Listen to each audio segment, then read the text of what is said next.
Good morning, good morning, good morning, and welcome to the third edition of the Kickoff Show. I'm your host, Armando Black. My co-host, D Troop, will be joining me here shortly.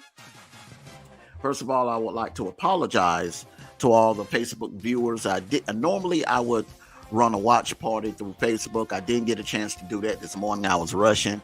Had pretty much of a long night, basically chat hopping. And helping a fellow content creator, celebrate her 600 sub threshold that she crossed last night. But this morning, we're going to get on into it, and I will be sharing the content as soon as we're done here this morning. All right. So once again, I apologize to Facebook, Twitch, and all the other Twitter, Instagram, all the other platforms that we normally stream on. I truly do apologize. I want to get into my talking points. Last night, a star was born. Yes, a star was born. Tate Rodemacher, for Florida, the quarterback for Florida State, the backup quarterback for Florida State. Jordan Carter goes down in the third quarter, and out of nowhere, like Superman, in comes Tate Rodemacher, and he comes in and he puts on a show. And I do mean absolute show. Malik Cunningham, now, that was a Heisman performance last night, if I ever seen one. The kid was unstoppable. The kid was feeling it. But at the end of the day, Florida State remains undefeated, 35-31. As a matter of fact, this is the first time that Florida State has started off undefeated since their last playoff appearance in 2014. We have some great matchups for you today, and I tell you, we are in for a treat today. We are in for a treat today. This is going to be quite a college football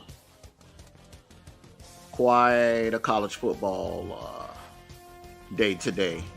And one major game today, and I really think that this is a must-win for Texas A&M. Who would ever have thought that we would be saying that Texas A&M will be involved in an elimination game, do or die, in September, middle of September? Who would ever have thought that? But today, that is the case. Down in College Station tonight, it is do or die. They beat Miami, they move on. They lose to Miami, it is over. And I want to welcome in our guest here in the chat. Ryder Day Prophet, salute to you, brother. Salute to you. Anaya, salute to you. Becoming a football fan. LL, salute to you. Esco, salute to you. Salute to you. Ohio State, I tell Ohio State is a force to be reckoned with. A lot of people believe Ohio State should be the number one ranked team, including Jason. Good morning, Jason. Hey, what's up? What's going on, brother? What's going on? Hey, man, do or die in College Station, brother.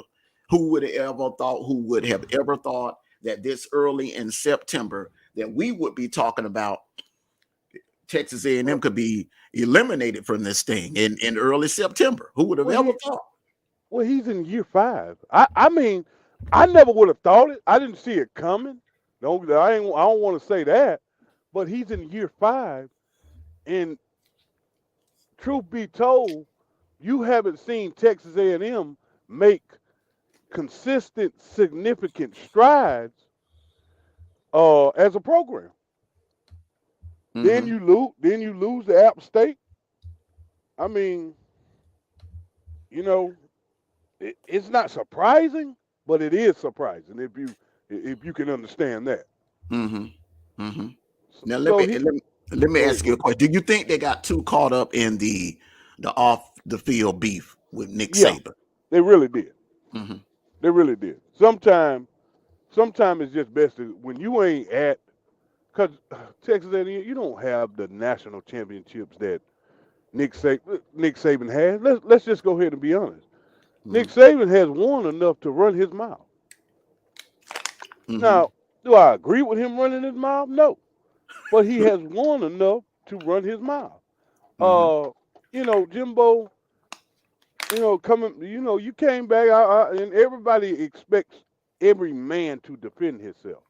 Mm-hmm. But when you talk, you got to do that talking on the field as well. Yes, sir. Absolutely. Yeah.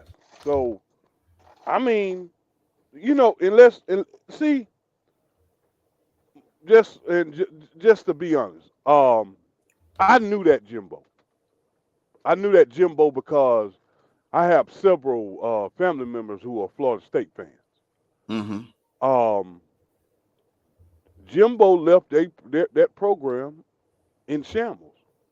Mm-hmm. Jimbo, 2 years out from taking that Texas A&M job, did some dirty stuff to Florida State, and he started recruiting for Texas A&M while he was at Florida State. I heard about that. Mm-hmm. He started recruiting for Texas A&M while he was at Florida State. Mm. So, you know, he's a good coach, but he's not a great coach. Mm-hmm. You know, and he like, I'm gonna be honest with you, that it was atrocious. It was atrocious. You know what I mean? And like, and what happened was he got comfortable. He got comfortable at Texas A&M because they gave him that long-term contract and all that money. But you need to understand, Texas A&M is filthy rich. Mm-hmm. That's all money you're dealing with. There's nothing to buy you out of that contract. Mm-hmm. That contract they gave you is like M&M's to a kid. Mm-hmm. Now they talking about. I just seen something popped up. Now they talking about Notre Dame coach. Oh yeah, he's on the hot seat, brother. He has not won a game. He Yeah. has not won a game since even when he was the interim coach, he lost. I really think he blew the game against Oklahoma State. They should have won. They had the better team, in my opinion. And Ohio State, now I give them an E for effort. I mean, Ohio State is one of the best teams, in my opinion, right along with Georgia, Michigan, and Bama. Yeah. I think those are the 4 best teams in the nation right now from my eye test, with USC at a close 5. He needs to get it together. He needs a signature win, and I think that signature win is going to have to come on November the 26th against USC. He has to. That is a must win for Freeman. If not, they're going to. Because the thing about these college coaches, it's different from the NFL. They'll get you out of there quick. They'll buy you out of your contract and get you on up out of there. Mm-hmm. You know, I just look at the landscape of it, and yeah, I'm gonna be honest with you. I think the writing is on the wall for Jimbo, unless he just turns this whole thing around and wins out and things of that nature. Other than that, he's out of there, because we all know Texas A&M don't play that. Yeah, They will get you gone. Now, what do you think, D Truth? What do you think about the situation going on down in College Station? I think it could be a potential disaster if they lose this game to Miami. If they lose, Miami goes in there and beats Texas A&M, and they haven't even started that gauntlet of an SEC West schedule. Man, I think this could turn into a total disaster for Jimbo. And good morning to you. What's going on, brother? Good morning. What's up, big dog? What's up, big dog? What's I'm up? looking What's at up? it with that Texas A&M thing. When they hired Jimbo, but you talked about it on the back end. It was hype. It's the name. And look what in Florida State, he only won one championship in Florida State. And to lose to App State at home, that's a big blow. I think if he loses to Miami, you can start to see that seat start to sizzle a little bit. Oh, it's already sizzling. Oh, it gonna get to the boiling point. You know what I'm saying? And then if he loses some games in the SEC that he should win, boy, he gonna really be on the hot seat. Because a big name like that, you expect it's just say Nick Saban goes somewhere else. He'll want at LSU, he'll want at Alabama. What they expected that other school for him to do? Turn him into a contender, right? Mm-hmm. And if he don't turn him into a contender, what's gonna happen? Mm-hmm. I think. Go ahead. Go ahead. No, you go ahead and finish. Go ahead and finish. And that's the same thing with Jimbo.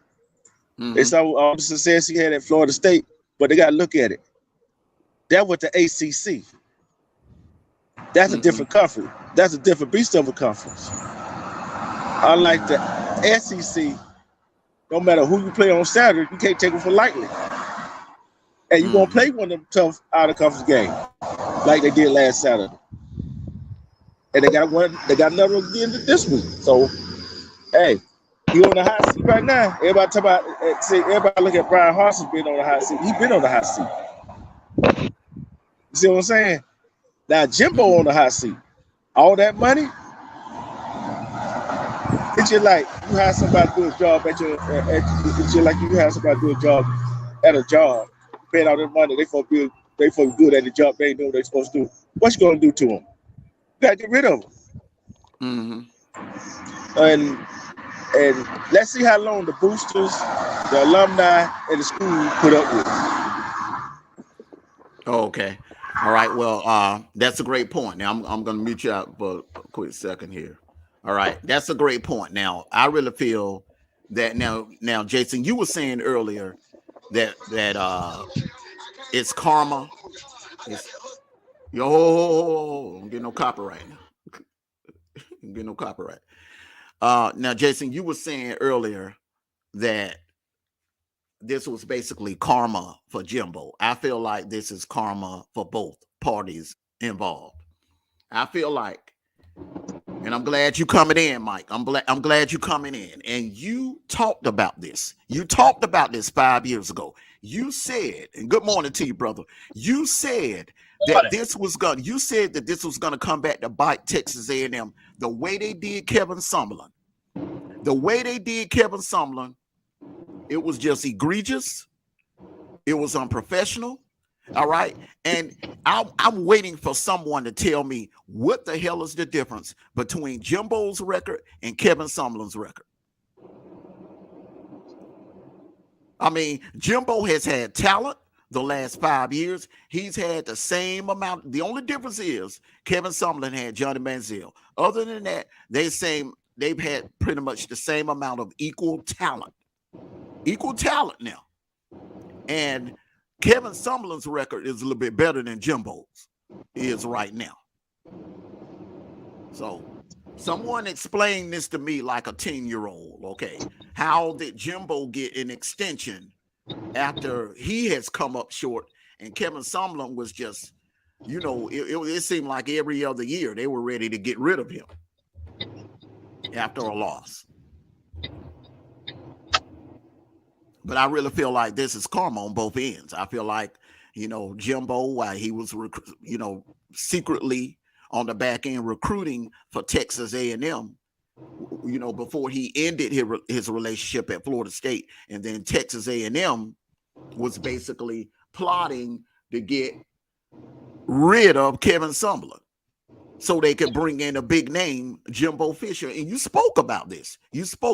Mike, on Facebook. You had did Facebook Live, and the day that Summerlin was fired, the way they did that little backroom deal, that little backroom political deal was just, I didn't like the way it was done. And I look at it as karma. Go ahead, brother. Salute to Rashid the Verdict. Mike. Yeah. Okay. Yeah, I want you to go ahead and elaborate, pretty much piggyback off of what you said 5 years ago about the entire how the A&M Kevin Summerlin deal went down, because this needs to be spoke about. Salute to you, you Rashid. talking about what Jimbo Fisher said, or what they done to Kevin Summerlin as far as with the athletic directors and all that other stuff? Yeah. What they did, because see, both were both were doing shady deals. Okay, Jimbo was down there at Florida State. All right, in his last year, Florida State recruiting on the back end. He was recruiting for Texas A&M because he knew that was going to be his next destination. The athletic directors and the boosters pretty much were trying to get Kevin Summerlin up out of there. As a matter of fact, that last year, it pretty much, it was like they set him up to fail. Set him up to fail. And I just want you to elaborate on that. You spoke on that. 5 years ago when everything went down. And I just want you to elaborate on that for the audience right here. I had talked about that a couple of years ago when that did happen. And well, they tried to bring up the narrative, Texas A&M did. They tried to bring up the narrative where he couldn't get past Bama.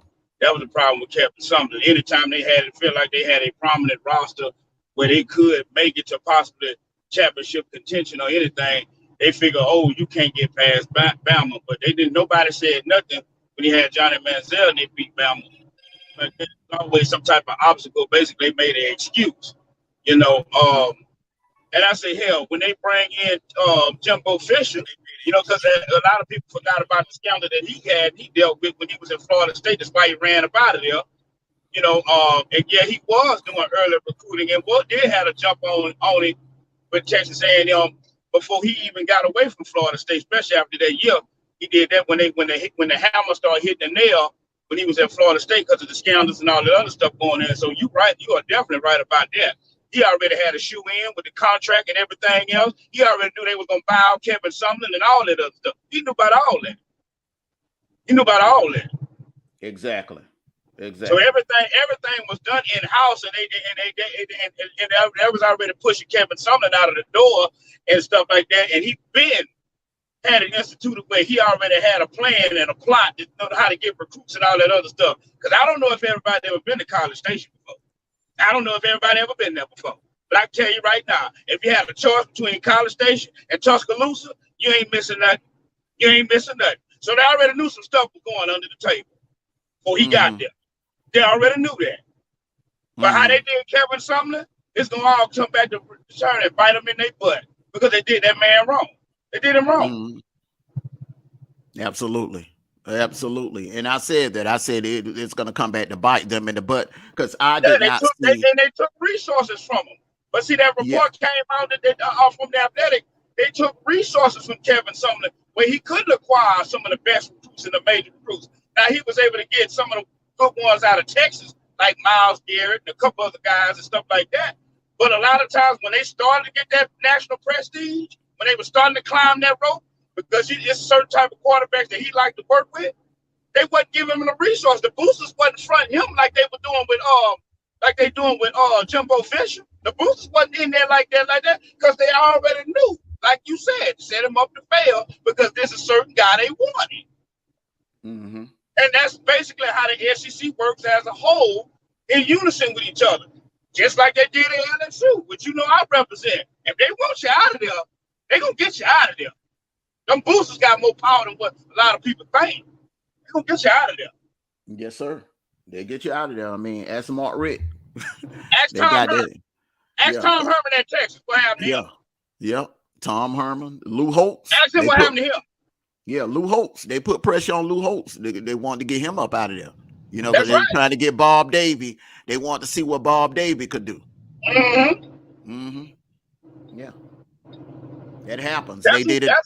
That's who got the real power when it comes to the especially on the football side in the NCAA. Them boosters.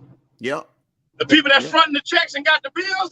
That's you know what I'm saying? Because we thought, and I thought, you know what I'm saying, especially when I was ignorant to the fact that I thought that, hey, if you want to get rid of a guy in a contract and stuff like that, maybe the athletic department, you know what I'm saying, will pay out the contract, you know, for restitution, get the coach out of there. Oh no, it's the boosters that do that.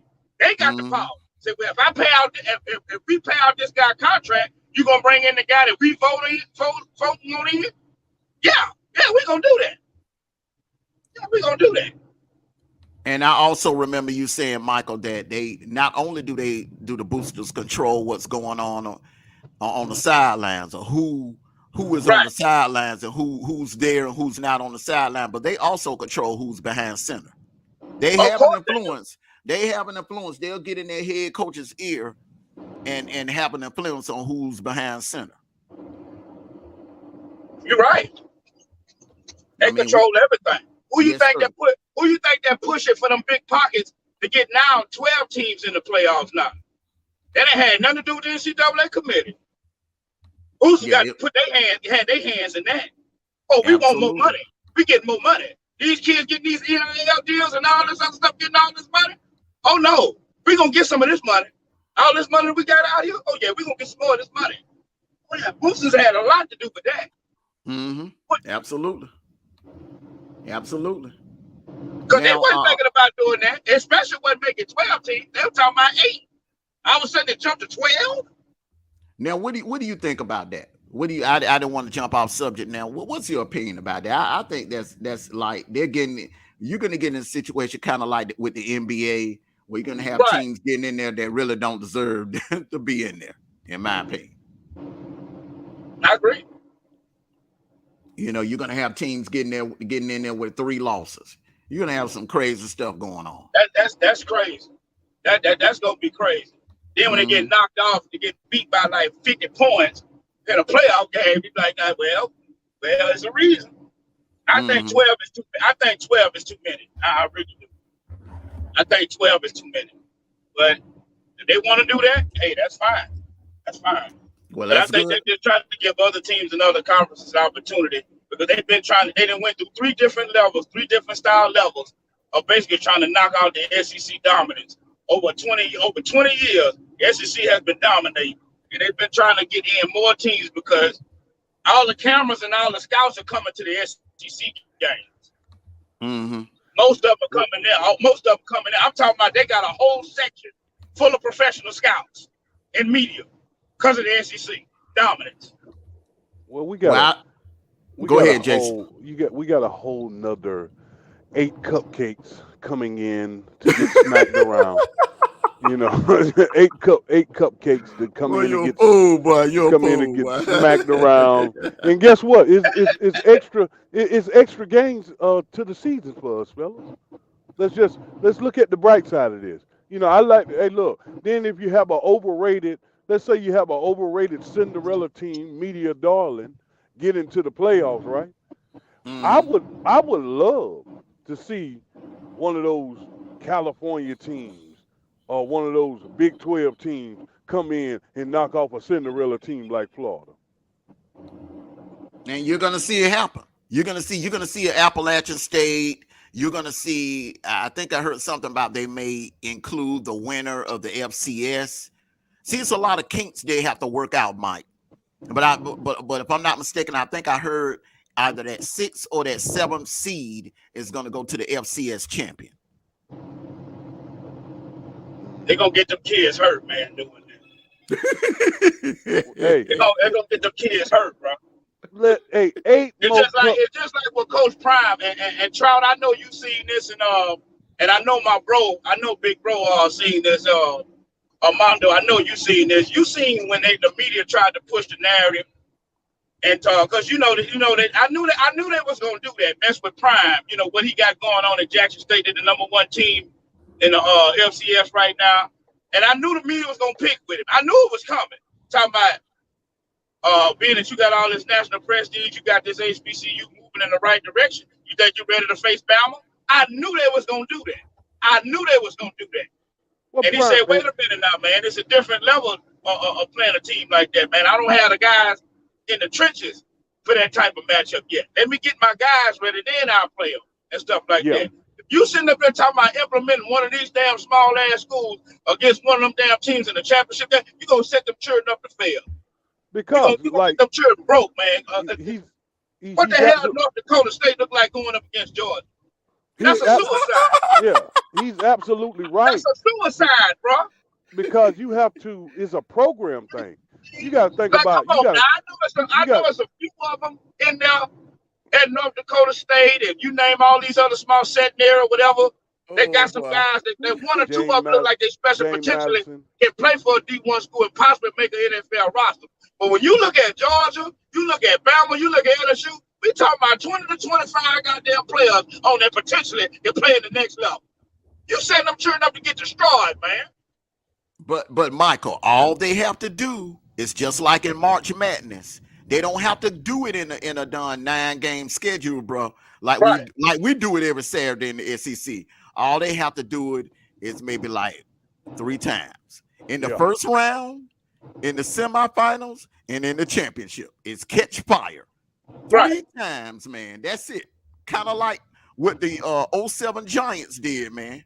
You know, man, if the Patriots and the Giants would have played a series, a 10-game series, the damn Patriots would have beat them 9 times out of 10. Come on, bro. Jeanette Danielson, salute to you. Salute to you, ma'am. I can agree to that. Like I said, I can agree to that. You know, But I also see your point. I also see your points now. There's some teams that could get it like on any given Saturday. Like not to cut you off, Armando, it's just like this.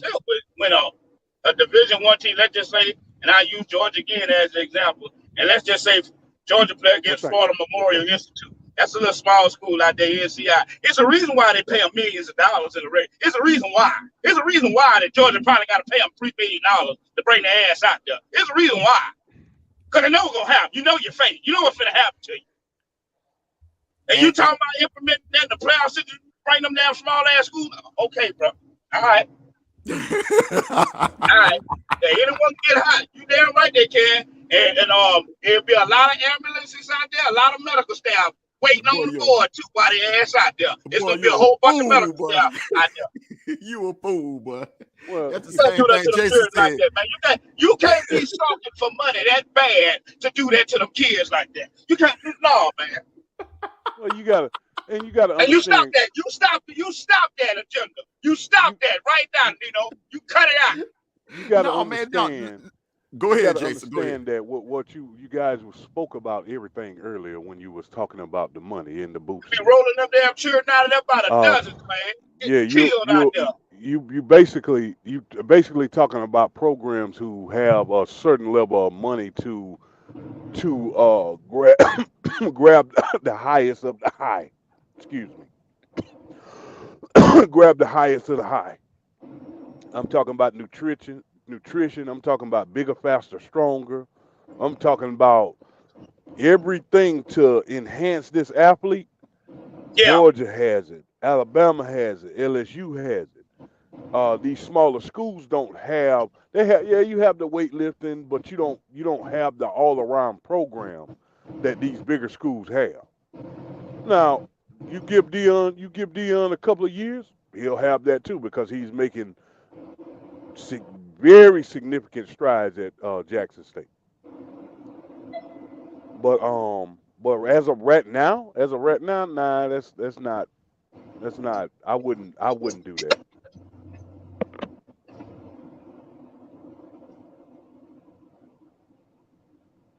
You heard me. Hello. Anybody else want to get in and elaborate on it? Okay, okay. Let me elaborate on this. Yeah, Jeanette, we're gonna find out what your Miami Hurricanes are made of. I'm going to find out tonight. Be right back. Okay. This is the thing. Okay. Now, what I want to address Esco here. He said anyone can get hot. He said smaller schools have other things just like in basketball. Okay. Now, anyone can get hot, Esco. Now, I'm not saying that it could not ever happen to, let's say, Northwestern, in which it has happened, or to Iowa, or let's say it could happen to maybe Tennessee, and it has happened, or Florida, it has happened, Georgia Southern. You know what I'm saying? I'm not saying once in a blue hill moon that it could happen. All right.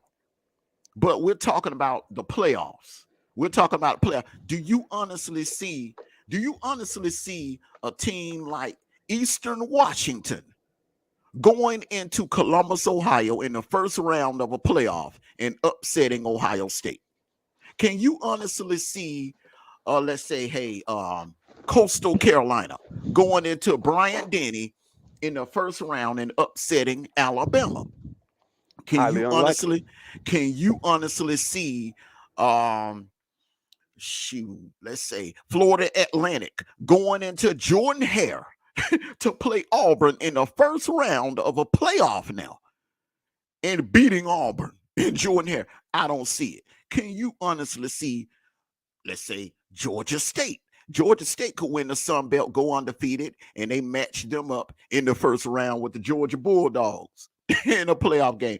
Can you honestly see that happening in the first round? No. It happened to us. UCF beat us one time. Well, that was a bowl game, man. That was a meaningless bowl game, man. Half of our team were hurt.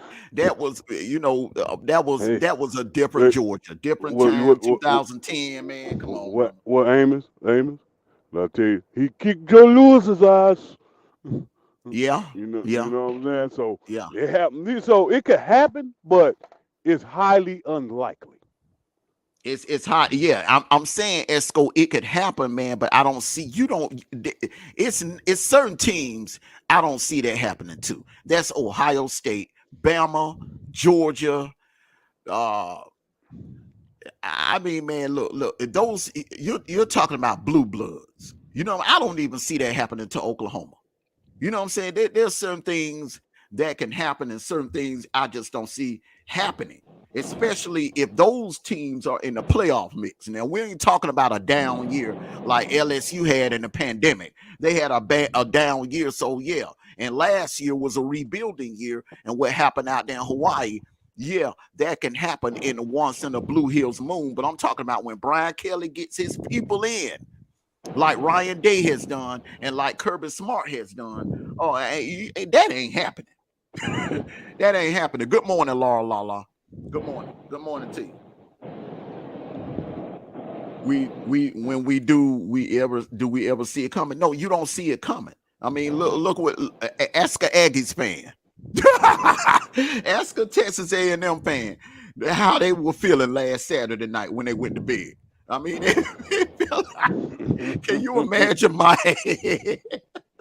The last thing they thought when they woke up Saturday morning, brother, is that they were gonna be taking the L. That they were gonna go to bed later on that night with an L, bro.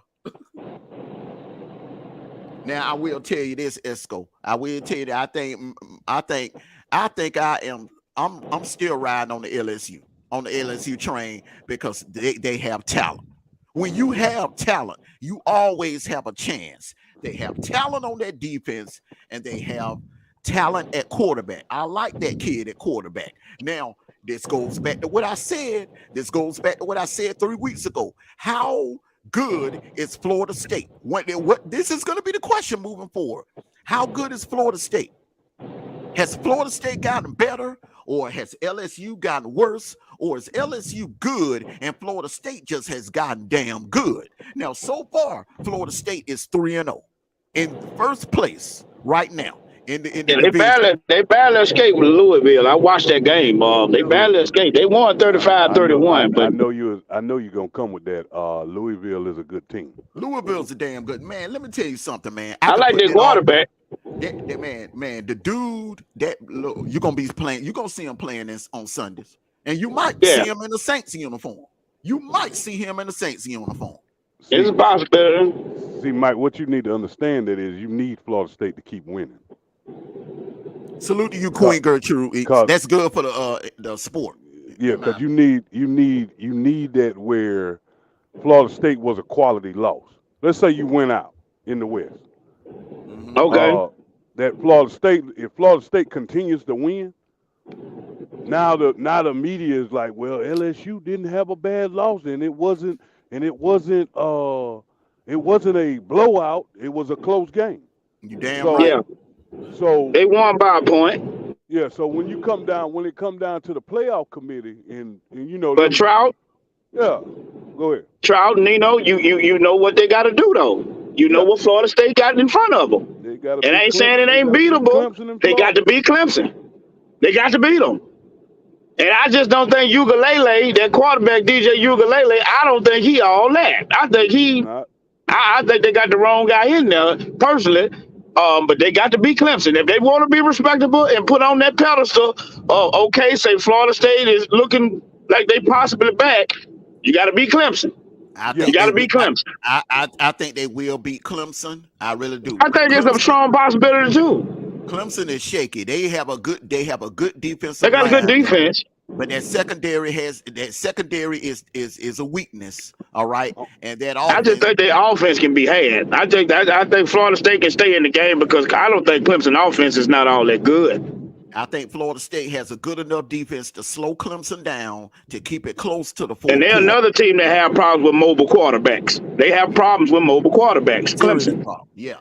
Seriously. They got a problem with mobile quarterbacks. And teams with good old lines. They have tough issues with teams with good old lines. I agree. Yeah. Only problem with Florida State now is Jordan Travis got hurt last night, so Uh-oh. He was But on a star, crutches. hey, that kid that came in there, man, Rodemaker, Rodemaker. that brother, hey, man, Star was born last night. You know what it reminded me of, Jason? It reminded me of when 2 years ago when Felipe Franks went down with that ACL injury. And Florida And fans Cal Trask, cheered. and that was and they paying for it. They paying for it. And Cal Trask came in, man, and played. Man, he came in there looking like damn Danny Warfel the rest of the year. Yep. Oh, Rodemaker is a solid quarterback. He's one of those. He has a strong arm, but he's a strong game manager. Yes, sir. And can read the hell out of man. One play he made, man. I just knew it was incomplete. The damn receiver caught the ball. He put that ball inside of the one of the tightest windows you could ever see. Wow. Man, Florida State gonna be all right, man. They gonna be all right, bro. Rodemaker, shout out to the Valdosta High Wildcats. Yep. I watched him when he. I watched him when he was in. I watched that kid when he was in high school, bro. I knew he was gonna be a problem. Whatever school he went to, I said that, Mike. I said, bro, that kid gonna be a problem. Wherever he goes. Oh. Okay. Yeah, that's you know, Mike. We were having a discussion, you know, and I need to say something to you while I got you on air here. You know, you Saints fans are very obnoxious. Okay. Oh man, come on, man. We ain't on the NFL, man. No, we ain't on that. But Mike had been posting some stuff, and I just wanted to say something to it. You know what I mean? You know. Anyway, look, I as a Falcons fan, I say it like this, brother. It is not their fault that our team choked away a damn 2 touchdown and a field goal lead. We had that game in hand. We had the game, man. All we had to do was just hold on to the lead in the fourth quarter for 15 damn minutes, and we couldn't do it. I can't believe I can't be mad at nobody. Hey, you know. I lived in Atlanta, man, and I had people, like I say, the reason why I went in like I did because they were, like I said, I lived there and I had a couple of people I worked with. I can show you, dog. They was tagging me before the game and during the game, messing with me. I said, all right, bro. I name names too, partner. I name names. I don't do no sneak diss. And Brian Jones, that's one of them. Larry Miller. Who else? John Crenshaw. Oh, there's a whole bunch of them that I work with, messing with me. Yeah. Them ain'ts gonna get their ass whooped today. Oh, they was dragging me. Oh, I say, bro, it's 4 quarters of football. Chill out. You know your history. That's all I said to him. You know your history. Chill out. Oh, it ain't gonna be none of that. It ain't gonna be none of that. I said, you know your history. Chill out. That's why I didn't do no crap talking at halftime. You know, not on Facebook. I did a little talk. I talked a little trash on YouTube. But I did not talk no trash on Facebook. Didn't do none of that. Very respectful. Because you know your team. You know your team. You're not one of these delusional fans. You're not one of these people. You're a very realistic person. If you feel like they got a shot, you'll say that. But if you feel like they don't got a shot, you'll say that too. Hey, it ain't. Hey, I'll tell See, you that's why it didn't bother you as much. It didn't bother you as much. Hey, and I'm starting to see exactly what's going on. It wasn't a Georgia curse. It wasn't an Atlanta sports curse, bro. It was that was Arthur Smith. That was your coach, Arthur Smith. That was his fault. It goes back to Rankin Smith, bro. That damn franchise is cursed, bro. It is cursed. Well, damn. You going that far with it? Man, I'm going back, man. Look, oh my goodness. The curse started. I really honestly believe bad clock management, bad play calling. Man, got a little too cocky, a little too arrogant. You know, and you let Jameis get in the rhythm. Dean Pease kind of slowed up with the blitz, and he let the man get in the rhythm. Like, I said, oh, you in trouble now. When I was on the hard, y'all in trouble now. You let this nigga got in the rhythm. Yeah, your ass in trouble now. Listen, and then we're gonna get back to college football. I'm gonna say this to all my fellow Falcons fans. All right, do you think it's a coincidence that stuff like this happens? Do you think it's a No, it is not a coincidence. This is we are in the middle of a 40-year curse, 40-year anniversary.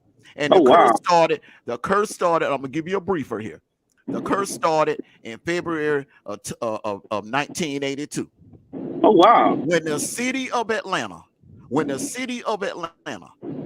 gotta allowed be there. a group of people, the city of Atlanta allowed a group of people to just get away with dang freaking murder. All right, murdering innocent children or whatever. And the guy that they convicted, he actually killed adults. Oh, that's deep. I ain't know him. Jimmy Payne and Nathaniel Cater, they were adults. They had nothing pinning anyone to the children's murder, so they just swept it on the rug to save face. Oh well, we don't have anybody that murdered these kids, so we're just gonna pin it on this guy. No, them mothers never got justice for their children. Oh wow! And it goes a little deeper. Ted Turner, they had a reward money. Ted Turner donated back in 1980. He donated on the behalf of the Braves and the Hawks. All right. That's why the Braves had success and they win championships. The University of Georgia now made a huge donation. That's why they won a national title in 1980. That makes sense.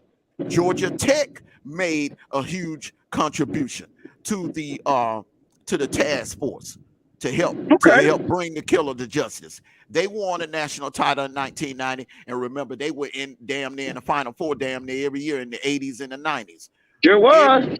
Every franchise, it was a soccer team at that time called the Atlanta Chiefs. That owner made a contribution, right, to the reward money, whatever. The hockey team, the Atlanta Flames, that owner made a contribution to the reward money. Everyone made a contribution except Rankin Smith, the owner of the Falcons.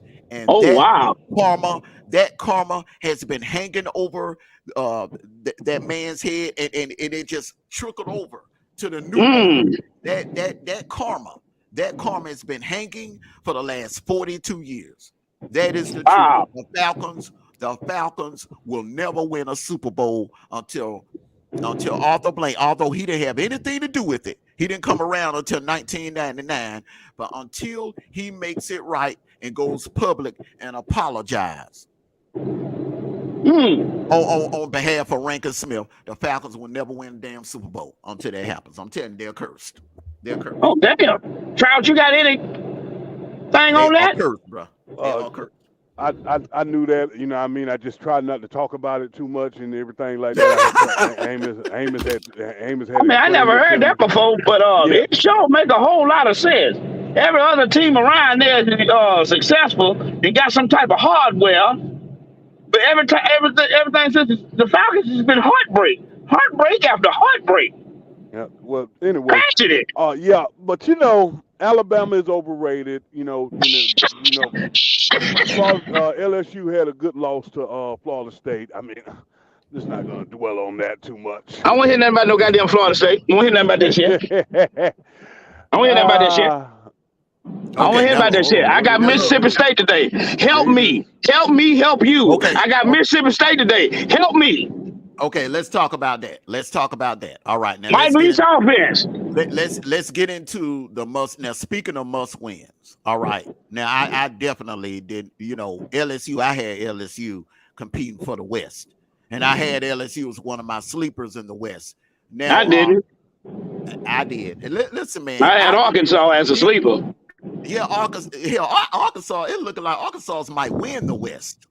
I had them as a sleep. I knew this was a rebuilding year. Like I said, I was looking at about 3 or 4 losses. I think Arkansas could actually win the West. Yeah, you better watch out for Arkansas. Yeah, Arkansas could win the West, and this is the thing about Arkansas, y'all.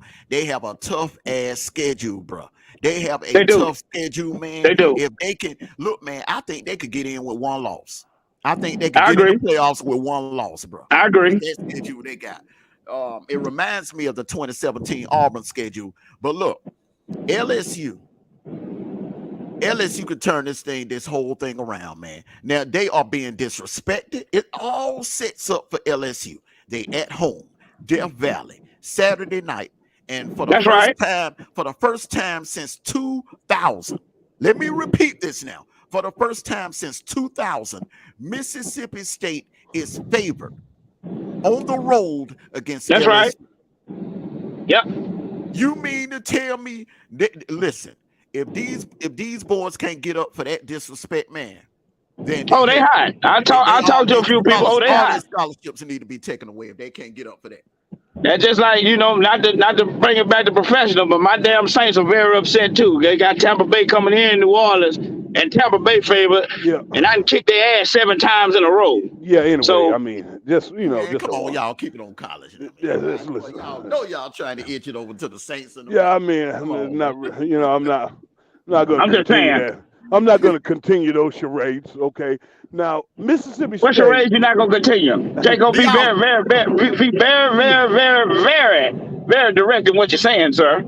Mississippi State is a very high potent offensive team. I'm gonna be honest with you. I don't understand what you're saying about LSU rebuilding. LSU has always recruited talent.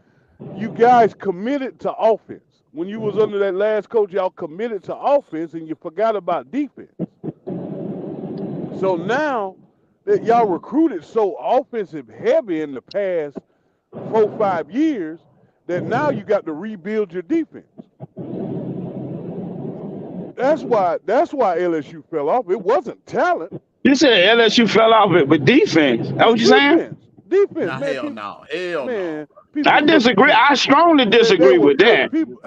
Coach O had a lot of top tier defensive guys that was coming in, and when Chip Kelly came down and runs a different style of defense, I disagree with that, sir. A lot of them left and went other places. Go back over the past 2 years. But you see that goddamn recruiting class I got coming in, Jack. I promise you, we're gonna revisit this conversation. You see that recruiting class I got coming in here. We'll revisit it when you guys get back to playing defense. But hey, for the past 2 years, I mean, we play defense. We play defense. The offense, they problem, man. I think LSU problem. The offensive line is a problem. You know what I'm saying? The offensive line is a problem, but LSU plays defense. You know what I'm saying? But I got a lot of, you know what I'm saying? Like, not to make excuses, but I got a lot of transfers over there right now. I got a lot of transfers over there that play defense. The damn near the whole secondary transfers, especially the 2 corners. Maybe it's but it's okay. Like I say, how you laugh right now? But watch that class I got coming in here. You need to get rid of the purple. And watch that class I got coming in here. That's all I got to tell you. They have to be developed. But, you know, like I said, I'd like to see you guys get back to playing hard-nosed defense. That's what I say. I just think it starts with that offensive line. LSU like to run the football. We haven't been able to do that because we can't contain blocks with the offensive line. And I say, like I say, it's a rebuilding year. It's a year, but I want to see them compete.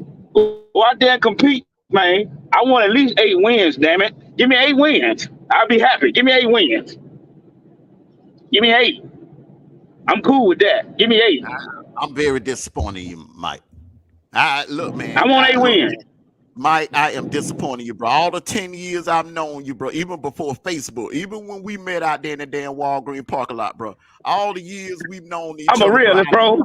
No, man. I'm a realist. Damn, being real. No, let me tell you, I'm not even an LSU fan. Y'all are better than 8 wins. Y'all are better than 8 wins, man. Come on, man. That's my minimum, bro. That's my minimum. 8. No, man, give me 8. Listen, man, you setting the damn ceiling too low. Listen, man, go back to that damn man. What other team did what y'all did last year? You went in Brian Denny, man, and you took Bama to the limit. Y'all actually look. We have y'all to thank. We actually have y'all and Auburn to thank, man. Y'all gave the blueprint. Y'all gave the feeling is mutual. The feeling is mutual. Y'all gave us the blueprint for Lucas Oil, man. Come on, man. That look, man. I appreciate y'all very much for whooping that ass for me. I appreciate it. But y'all did it with Jameis Williams on the field, bro, for all 4 quarters, man. Think about I just appreciate Georgia so much for whooping their ass. I really thank y'all for that. I just want to humbly take out a time of you know what I'm saying, not to gloss over my brother Armando Black great soliloquy right there, but I just still like to humbly thank the Georgia Bulldog Nation for whooping that ass one more time for me.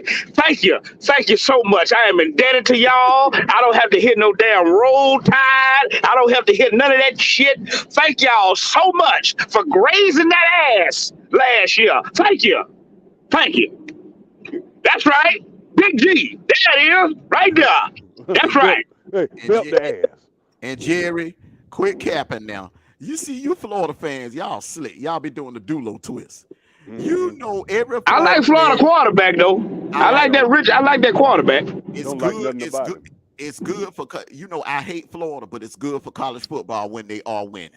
And it's good for college football when Florida State is winning. It's good for Oh college yeah. football when Florida's winning. It's good for Yeah. college football when Notre Dame is winning. And we need to get Nebraska back on track. I'm Yeah. glad they got rid of that janky ass Scott Frost. Now they can Yeah. go out there and get them a real head coach. I'm Yeah. kidding.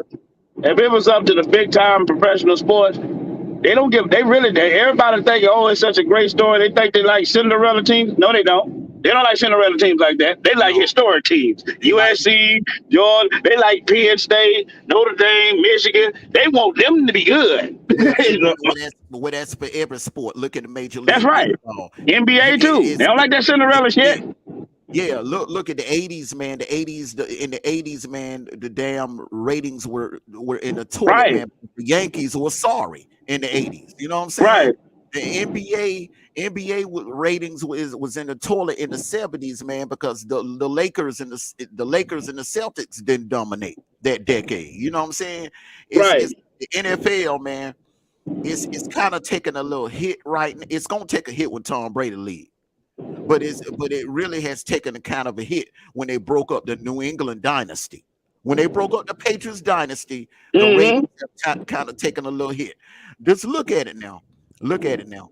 When the Cowboys were a dynasty in the 90s, man, the ratings were through the freaking damn roof, especially when Primetime joined the Cowboys.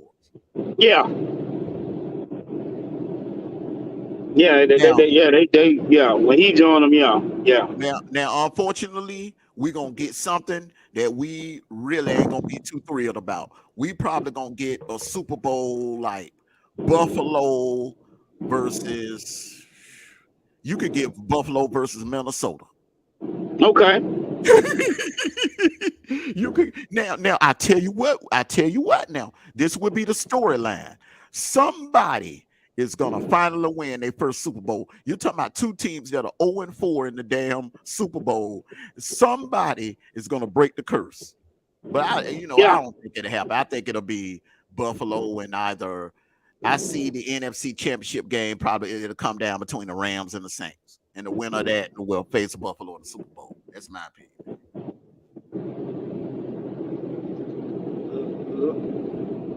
I like Minnesota as a sleeper too. I do. They're getting a wild card, man, but they're gonna run into New Orleans or they're gonna run into the Rams. I think the Rams gonna catch fire. Don't let what happened the other night fool you. Don't help them. They got to get some help at the wide receiver position. They got to get somebody. They need a technician to work inside to free up Cooper Kupp, and they definitely got to implement Allen Robinson more than what they did because that was trash. But that's Buffalo, bro. Buffalo got the best defense in the damn league, bro. You can't go, but and I'm a veer off college again. Once again, we cannot be prisoners of the moment. We can't be prisoners of the moment. That's why I've said. That's why I was telling everybody that night. Everybody was laughing at LSU. People were laughing. They lost to Florida State in the Superdome.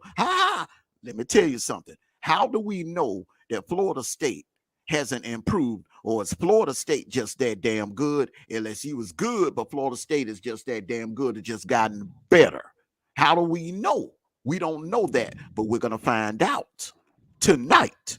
We're gonna find out tonight. Now, LSU lay an egg against Mississippi State, and we're like, okay, all right, well, LSU is something serious going on with that program. But if they go out there and beat the brakes off Mississippi State, that Mississippi State offense and that damn defense that's ranked number 2 in the SEC right now, Jason. Come on now. I mean, it's very possible.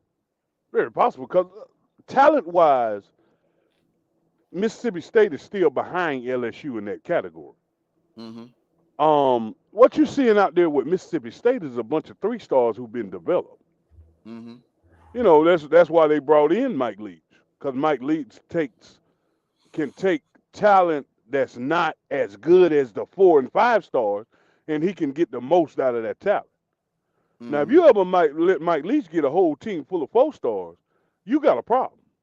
Mm-hmm. But that's what he'll do. He'll take a team full of 2 and 3 stars and turn them into 4 stars. Mm-hmm. You may have 1 or 2 that look like 5 stars. But Mm-hmm. talent wise, I think LSU is still good enough to beat anybody in the conference. Mm-hmm. Coaching wise, not so much. And Mm-hmm. and you have to give him an opportunity to implement his system at LSU, because let's just be honest with you. This man was, when he was at Cincinnati, he was winning. When he went to Notre Dame, he was winning. Mm-hmm. He just didn't have, when he was at Notre Dame, he just didn't have the talent to overcome the SEC. And who did? Mm-hmm. You know what? Overcome Bama. To overcome Bama. So, and when everybody starts talking about, these winning traditions and winning, like even when we was talking about with Sumlin, dude, Alabama has abused everybody. Okay? Mm-hmm. That man Nick Saban has just recruited like that. Alabama has abused everybody. So I don't know where they get this notion where, oh well, you ain't got enough to beat Bama. Nobody has had enough to beat Bama consistently, year in and year Absolutely. out. Absolutely. Absolutely. You know? That's exactly what was getting on my nerves during the time when we kept coming up short against Bama. Oh, y'all choked. Georgia choked. How the hell you choking when you lose to the best team in the nation with arguably probably the best college football coach of all time? How the hell is Hmm. that choking? You know, I mean, it just that sounds like some Florida. That's always some Florida fan and type crap. I was hearing fans of other fan bases saying it too. Michigan fan base, Yeah. Ohio State fan base, people, Penn State fan base. See, there's one thing. Is one thing I don't do, Amos. I don't listen to chihuahuas barking at the moon. That's the only fan base that offends me is the Florida fan base. You know, just vexes. I am going to remember that one. I'm going to remember that. I'm going to take that phrase and I'm going to use it in other things. Say that again for the people in the back. I Say that don't again listen. for the people. I don't listen to chihuahuas barking at the moon. You know what I mean? So if you a Michigan fan, any other conference, if you any other conference other than one of these Southern conferences, oh shit, this child's play. I don't have time to listen to this. Hey look, you're beneath me. Mhm. That's, I know that's right. hit him with that potion. You're beneath me. What are we talking? Football, or are we talking that little crap with y'all play with the net, in your hand, running down, throwing the, Lacrosse, yeah, lacrosse, lacrosse. What we're lacrosse. talking, Yeah. football or lacrosse? you know. Oh man. Yes, yes. I don't listen to chihuahuas barking at the moon. but And, but and and and this is what I'm talking about. Salute to you, Soul Alicia. And this is what I'm talking about. Esco. I'm gonna say it again to you, Esco. All right, the year is 1968. All right, so let's go from let's start from 1968 let's start from 1969 to 2012. All right, mhm. Ohio State has won a total of 2 national titles since 1969. All right, Georgia has won a total of 2 national titles since 1969. So if we have choked, what the hell do you have to say about Ohio State? Because we have the same amount of national titles. We have the same amount of national titles since 1969. That's what I'm saying. Y'all Well, trying to run. You trying to run the Ohio Dulo twist. That's what you're yeah. trying to run. When you're speaking of choked, when we played Alabama in the national championship, you imagine that We lost in overtime, bro. That ain't uh, choking. That just but the better team won. not only that, we came out of halftime and blocked the punt against Alabama, and they called our man offside. That would have took Alabama out of it right then and there. So, you know, your image of choking and Alabama having help, you need to put those two together. And just so you know, Esco, in 2017, let's go back now. The preseason rankings, number one, that was Kirby's second year. Number two, our preseason ranking was 19th. Ohio State preseason's ranking was number two. No, I'm sorry. No, I'm sorry. I'm not going to say y'all weren't number two. Y'all were like number 4 or 5. Y'all were in the top 5 preseason rankings. We were outside the top 10, sir, in preseason rankings. And we went to the playoffs, won a playoff game, and came within one lucky Hail Mary of winning the national title. Well, also Kirby did it with Mark Ricks. And we know Mark Richt, you know, I love Mark Richt. This is no disrespect to Mark Richt, but his secondary was always soft. He had a habit of recruiting short, slow guys that could hit hard. That was Mark Richt. That's how he recruited guys in the secondary. They were short, Dominique Sanders, and what's the other one? Malcolm Parrish. They were short, slow, but they could knock your block off. But the rules have changed. So you need guys that are fast and have long legs that could keep up with those damn receivers. That's why we're recruiting guys like Lassiter, Ringo. You feel what I'm saying? Tyson Campbell, Eric Stokes. I mean, we're recruiting some dogs in that secondary now. Well, you know, Esco, you know, y'all came, you know, here of late, y'all came get out your conference so you can come and get some of this action.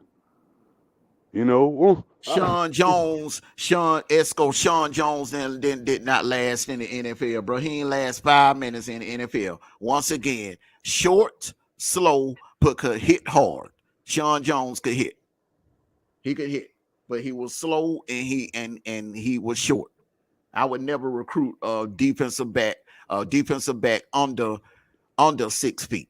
I don't give a damn if I have to go in the middle of Montana to get one that's 6 feet and older. Because you got receivers, these dudes 6'6", 6'7", bro. Why the hell you gonna put a 5'9", 5'10" dude out there covering a dude that's 6'7", 6'6"?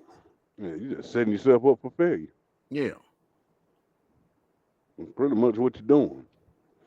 Yeah. But you want to talk about choking, y'all had no business losing to Michigan. I don't give a damn how much ice was on the field. Y'all had no business losing to Michigan. And y'all had no business. And that was evident, man. Michigan had no business in that Orange Bowl. Come on, man.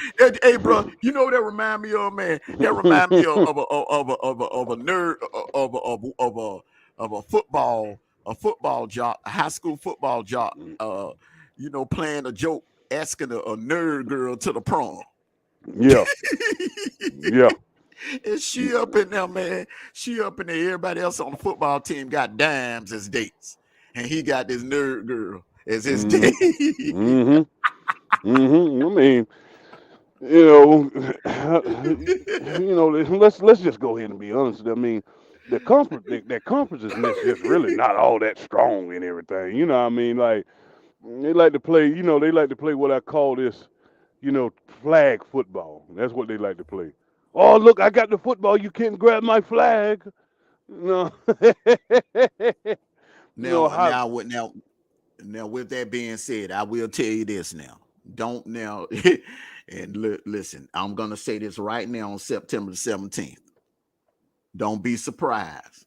Do not be surprised, y'all, if it's a all SEC Big Ten goddamn Final Four. Don't be surprised, man, because it could happen. You could have a situation where Ohio State and Michigan go into the game with each other undefeated, and they could have a classic throwdown game like they had in 2006, and it can go into overtime, and let's just say Ohio State win 55-52 in overtime, bro. And Georgia and Alabama had the same thing in Atlanta.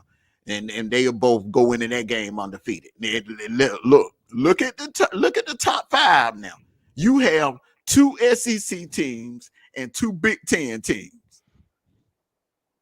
So look, listen now. Don't think it couldn't happen now, because a lot of people really believe, for whatever reason, a lot of people believe that USC is going to choke somewhere. Now, the way the schedule lines up, the way it's looking, it looks like USC could run the table. It looks like USC could run the table, but there are some people that believe that USC is going to run into one of those Arizona teams or Utah or Notre Dame and get tripped up. Well, it's probably more than likely going to be Utah. They'll choke up against a fundamentally sound team, and the fundamental team in that conference is Utah. As far as the Big Ten, my prediction was Michigan State. You know what I mean? I think Michigan State got swagger. So hey, look, Esco, I know you like to beat your chest a lot. Oh, we are the Buckeyes. We are the Buckeyes. Oh, okay, whatever. You know what I mean? Hey, just another little middle school cheerleader squad. Okay. When it comes to tell you what, Michigan State, hey, watch them. Watch, Esco, watch Sparty now. Watch Sparty. I said that last year, early in the season, about Michigan. Did I not say that, Jason? You did. Now I'm telling you this year in 2022, watch Sparty. Mel Tucker is a recruiting genius. That man recruited his ass off when he was at Bama. He recruited his ass off when he was at UGA. And now, most of the guys that are on the field, that are getting on the field for Sparty, are his guys. You laughing, brother. You're going to be crying later. I'm telling you, you laughing, Esco. You're going to be crying. See, that's the thing about you Ohio State fans. Y'all are entitled. You feel that you can put on that scarlet and gray uniform and go out there and play that Big Ten schedule and just go 8-0, 7-0, 8-0, with however many games y'all play, and just show up. No, bro, it's getting tight in that Big Ten East. It is getting tight, and you know it, Esco. You can sit over here and cap all you want to, bro, but you know it's getting tight over there. It's getting tight in that Big Ten East, bro. Yeah. So I mean, I don't know. When you don't and that's when you set yourself up for failure, because you don't give other opponents the respect that they deserve. Like, I'm not disrespecting South Carolina today. You know what I'm saying? South Carolina plays Georgia tough when we play in South Carolina. Yes, sir. Yes, sir. That's what I was telling. Someone wanted to make a bet with me on the Georgia South Carolina game the other night. He was talking about giving them the points. I said, ain't no way in hell I'm giving you 24 and a half points, because the thing, I know the history of that game. It's a rivalry game. They don't like each other, and anything can happen. Even when Georgia is good, I seen many years Georgia was good, ranked in the top 5, and would struggle, have a hard time beating South Carolina. Even the year we had Herschel Walker, and we were ranked number 1 in the nation, that game went 4 quarters. So it's a 12 noon game in Columbia. Strange things happen up there, and look, yeah, I'm nervous. I'm nervous. Yep, I'm nervous about that game. I ain't even gonna lie. So this is just one of them things. I come out ready to play, ready to go. But I mean, I get nervous, but then I just think about, okay, I already know who my coach is, so like some of the worries go away, because Kirby don't play that shit. Like, these type of games, he already know. I got to make sure they ready to play, because but he was on the side. He was on the sideline in 2019, and it's kind of similar. Now, remember, now we were without Pickens that day. We're gonna be without AD Mitchell today. All right, but I think the thing is, man, we got to make up our mind who we're gonna use on the goal line. We got to make up our mind who we're gonna use on the goal line. And I really feel, look, go ahead and unleash Edwards. Go ahead and unleash Edwards, man. Dijon Edwards, he's a bruiser. He's a cowbell, man. Let the brother go and feed him on the damn goal line. Yeah. Feed him on the goal line, man. I don't think Milton and McIntosh are your short yardage backs, man. Milton at one time it seemed like he was, but he's becoming more of a he's having an identity crisis. More of a Swift, DeAndre Swift type. Yeah, he's having an identity crisis. That's his problem. Yeah. You know. Yeah, identity crisis, man. He done kind of slimmed down, you know, because he was bulking up his freshman year, but he done kind of slimmed down, I think. And you know what? I ain't mad at him because the money is in becoming a scat back. Yeah. I mean, you will last longer in the NFL, like, you know, being the type of back like Kamara, Alvin Kamara. Mm-hmm. Look at LaShawn. Look at Shady McCoy. He played a lot of years. Reggie Bush played a lot of years. You know, that scat back type. What's that guy that played for the Patriots? James White. Yeah, pass being able to. Yeah, pass yeah, pro being running able to. back. Yeah, and you know, back in the days, we called that the wing back. You had your tailback, your fullback when they were running the wishbone, and you had one guy in the backfield that could catch. He had great hands, and he could catch out the backfield. Not to cut myself short, I gotta go. I gotta take care of some business real quick. Okay, brother, just come on back up when you get done, when you get a chance to. Okay. All right. I'm gonna take some questions from the audience. All right. All right. Okay, so Papa Will says, okay, does San Jose State have a chance? Man, San Jose State have about as much a chance as Sacramento winning the damn NBA, bro. I'm just being honest with you. Oh my God. Let's see what L has to say. Let's go on. USC. USC is looking pretty good this year. Like I said, I think their first real true test is going to come against Utah. I think they'll beat Utah, and I would not be surprised if they go into November 26th and that matchup with Notre Dame undefeated. I would not be surprised. So let me run down the rest of the schedule today. Georgia, South Carolina. Like I said, I'm not taking that game lightly at all. Although I think Georgia will win, I don't think Georgia covers 24.5 points. I think that is ridiculous. You know, look, it's obvious that the media is trying to set Georgia up for the rat poison bait. And the thing I'm confident is Kirby is going to keep those guys humble and hungry.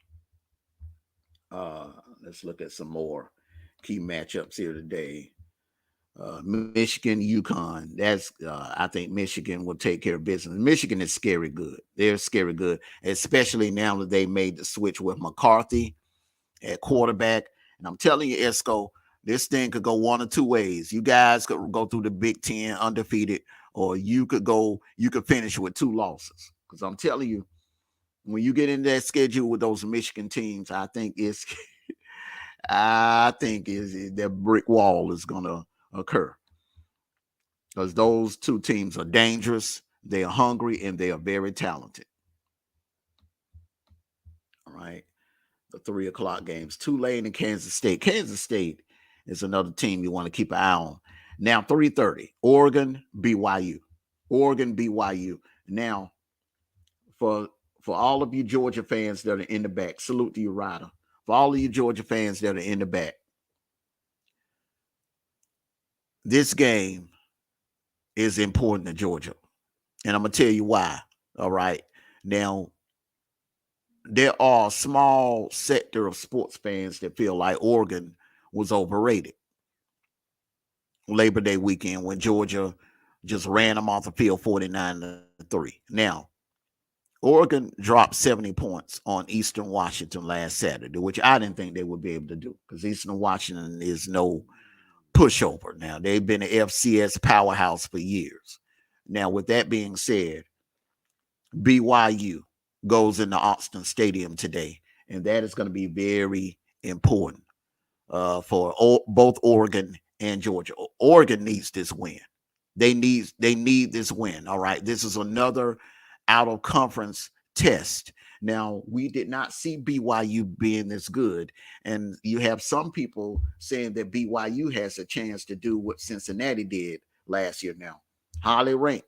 BYU is ranked 12. Oregon is ranked number 25.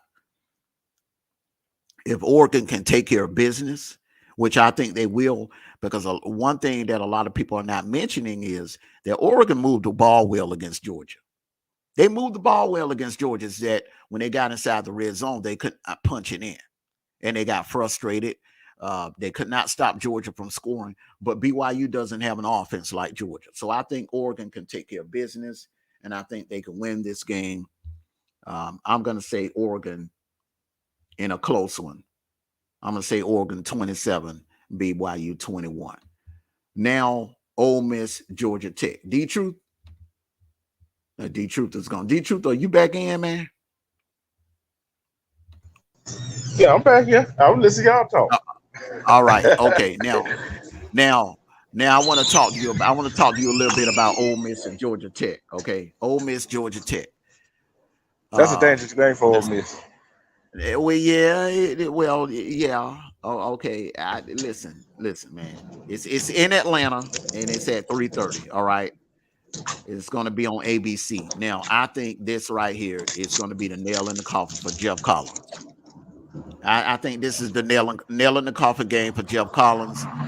If they lose this game and they lose bad, if they lose this game badly, I really believe that he's done. He's done. Now, as a Georgia fan, I'm a little nervous because I keep hearing rumors that Georgia Tech plans on trying to get Deion Sanders there as their head coach. That's what I'm a little nervous about. Boy, if they want to get Deion Sanders, boy, they gonna be a recruiting war to him and Kirby. Yes, and I don't want that. Right now, we have the entire state to ourselves, and for right now, you know, we have the entire state to ourselves until Auburn. You know, Brian. You know, Harsin is recruiting Georgia all right, but nothing the way like Gus was. Yeah, nothing like how Gus did. Gus recruited Georgia. Gus recruited Georgia about as well as Pat Dye did back in the 80s. All right. So unfortunately, I think this is the end of the road for Geoff Collins. I think Ole Miss will win this game and they'll end up buying Geoff Collins out of his contract. That's my opinion, man. Well, what do you think about it? They don't have talent. They don't have plenty of talent at Georgia Tech. They just couldn't put it together. Mm-hmm. They couldn't put it together. They just couldn't put it together. But I think they still have a hangover of 2009. I think that year they had Calvin Johnson. I don't know where you are, man. You are were you at the train station? But anyway, yeah, man, I think this is the end of the road for Geoff Collins and Georgia Tech. Whoever the interim coach is will step in and probably coach the rest of the way, but they're going to go ahead and cut ties with him if something doesn't happen today. Now I'm going to mute my mic and I'm going to give you a chance to discuss your team and this game and what it means in Jordan-Hare. The first ever Big Ten opponent going into Jordan-Hare. What it means to an Auburn fan, and what is your prediction? Your honest prediction now. I think I don't know what uniform they're gonna wear. They were teasing wearing the old orange they used to wear. Dressing the blue. But I know it's gonna be a good sellout. Crowd gonna be loud. They're gonna show how Penn State styles are. Penn State said how it is to be down in the jungle. That is Jordan-Hare. Well, Georgia fans already know how it is to go down in Jordan-Hare, no matter what time it is. And will them kids in Penn State be? This train is bound for. Will them players be in awe of being in SEC Stadium? That is the question. Can our kids do what they do? Where they play in the stadium that seats well over 100,000 people. So I don't think that will be it. I think the speed of the game. This Auburn team seems a lot faster than last year's team. In my opinion, they have two very dangerous mobile quarterbacks. But I like the what's the guy? Not Robbie TJ Alford Finley. and I like Alford. Alford better. I like Alford better. Alford is more dangerous. But put it like this: when you guys come to Sanford and Alford is the starting quarterback, I am going to be nervous. I am going to be very nervous because that kid reminds me a lot of Nick Marshall. But they use Go both ahead. quarterback. They use both quarterback. What I'm more excited to see is that our players, the wide receiver, are catching the ball. That's what I was so nervous about coming into this year. Mm-hmm. Well, the thing is, with the strategy that I would go with if I'm Brian Harsin is I would put Penn State in the phone booth because this Penn State team is totally different than last year. You don't want to get into an air raid contest with them. You do not want to get into an air raid contest with them. I'm gonna mute you for a quick second. You don't want to get into an air raid contest with this Penn State team because they have a lethal passing attack. You want to put them in a phone booth and you want to make it an ugly game. You want to make it an old school, ugly, Pat Dye style type of game and keep it on the ground. And I think that's when the advantage falls right into Auburn's lap. I think Auburn, the on both sides of in the trenches, I think Auburn can control the line of scrimmage and just eat time off the clock. You have arguably, in my opinion, the best backfield in the SEC, maybe in the nation. I'm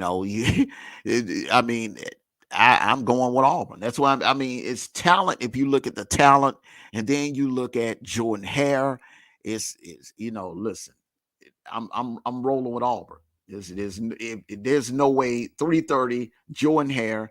Look, the crowd is going to be crazy. First Big Ten opponent ever to come into Jordan Hare. I just don't see any way that Penn State goes in there and wins this game. And it's a revenge game. You also got to remember that it is a revenge game. But you also have to remember, Penn State secondary is suspect. It's suspect. They rank 100 in the nation. While Auburn passing defense is ranked 100 and something. There's something gonna have to give in that game.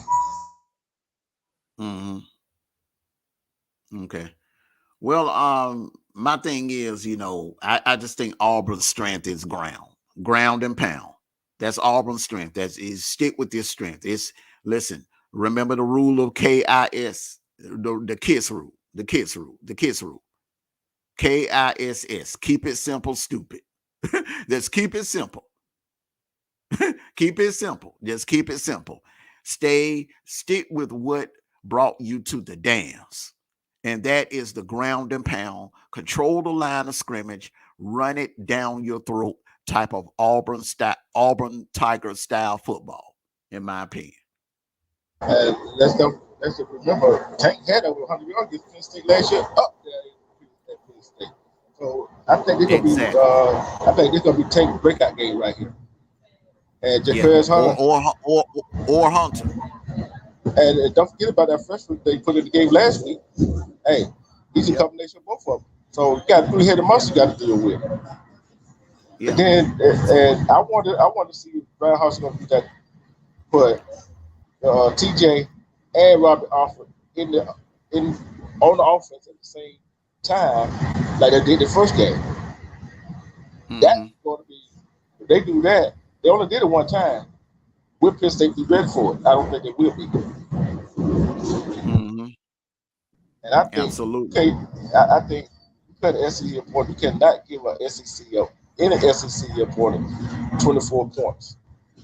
That's outrageous. I wouldn't never get no SEC team 24 points. I wouldn't get Vanderbilt or Missouri 24 points.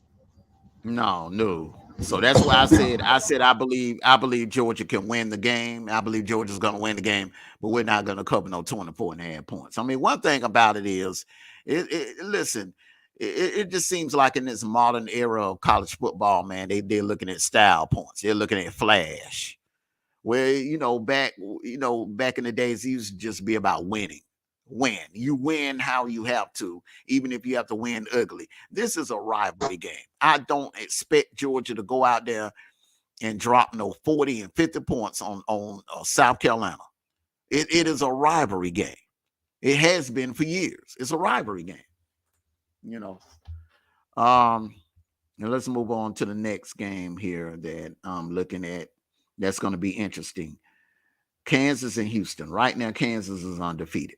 All right. They're making some noise in the Big 12. Houston, there's some problems with that program. They're getting ready to join the Big 12. They were juggernauts the last 2 years. They were juggernauts last year. They were juggernauts during the pandemic year. But 2022, there's something going on. I think they're taking a step back, and while Kansas is taking a step forward.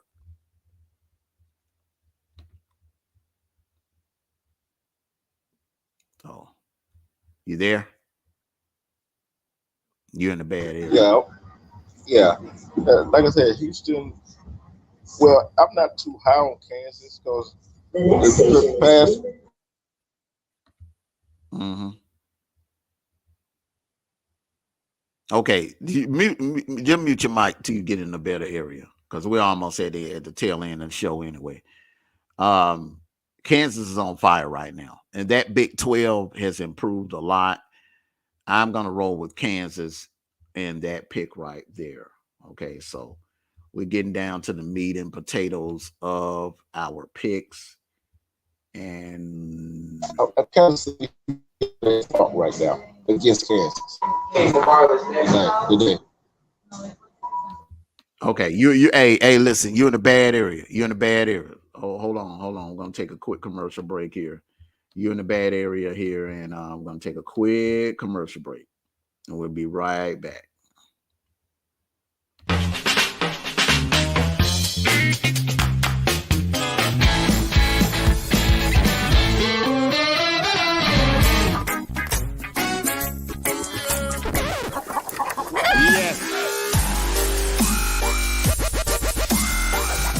Make your burger your style with delicious, hand-pressed, never-frozen AAA Angus beef and tons of fresh, tasty toppings. Fat Burger. Great taste sounds good, doesn't it? Atlanta, it's back for a limited time. This Is It Barbecue and Seafood has brought back its 2 for $25 package. That's 2 dinners, 2 large drinks, and 2 desserts for $25. Choose from delicious entrees like rib tips, barbecue chicken, tilapia, barbecue ribs, and many more. And for dessert, banana pudding or strawberry shortcake. Dine in or carry out for just $25. Atlanta, franchises now available. It's the Rib Tips. Wayfield Foods, offering the freshest fruits and vegetables and a wide variety of fresh cut meats.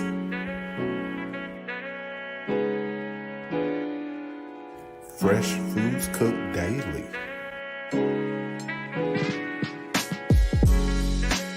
Wayfield Foods, great quality at an affordable price. All right. Now we're about to make our picks on the marquee games today. And I've already picked. I think the Mississippi State LSU, I've already said this is set up for an LSU comeback right here. It's nighttime, Death Valley. They're making Mississippi State the favorites for the first time since 2000.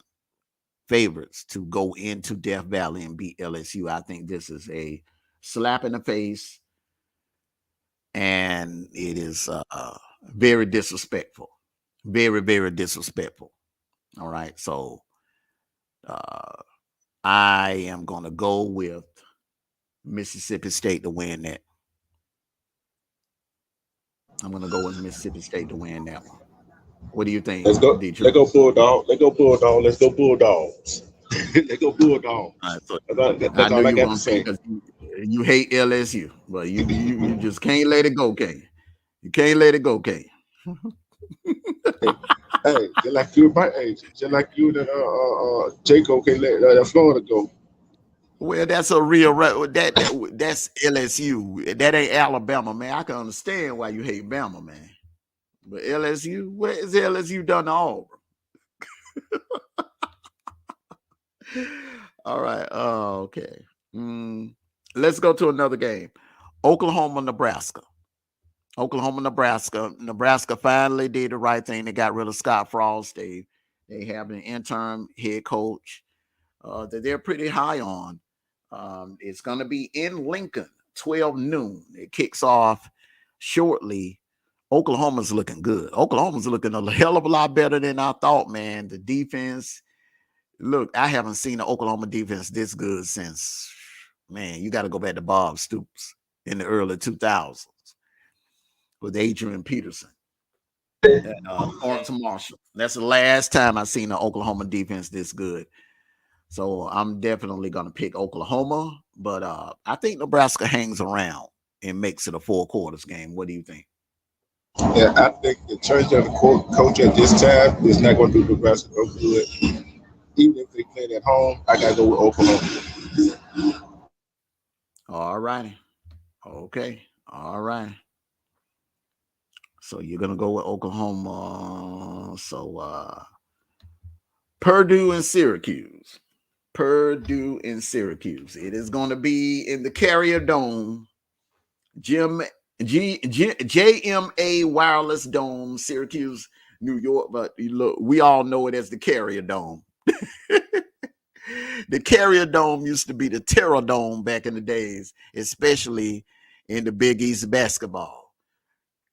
So listen, Syracuse, even though that place has been a house of horrors for favorites coming into that place, I just think Purdue is man, that offense is a juggernaut. I think Purdue will go in there and take care of business. What do you think? Yeah, I like Purdue with that too, especially how they played last week. And I don't think Syracuse is that serious right now. And Purdue just gonna go ahead and say, hey, we're gonna hang it. Especially if you play at another Power 5 school, they're going to go ahead and do what they got to do and beat Syracuse. It's Syracuse. But if Syracuse win, would I be surprised? No, I won't be. But I'm taking Purdue.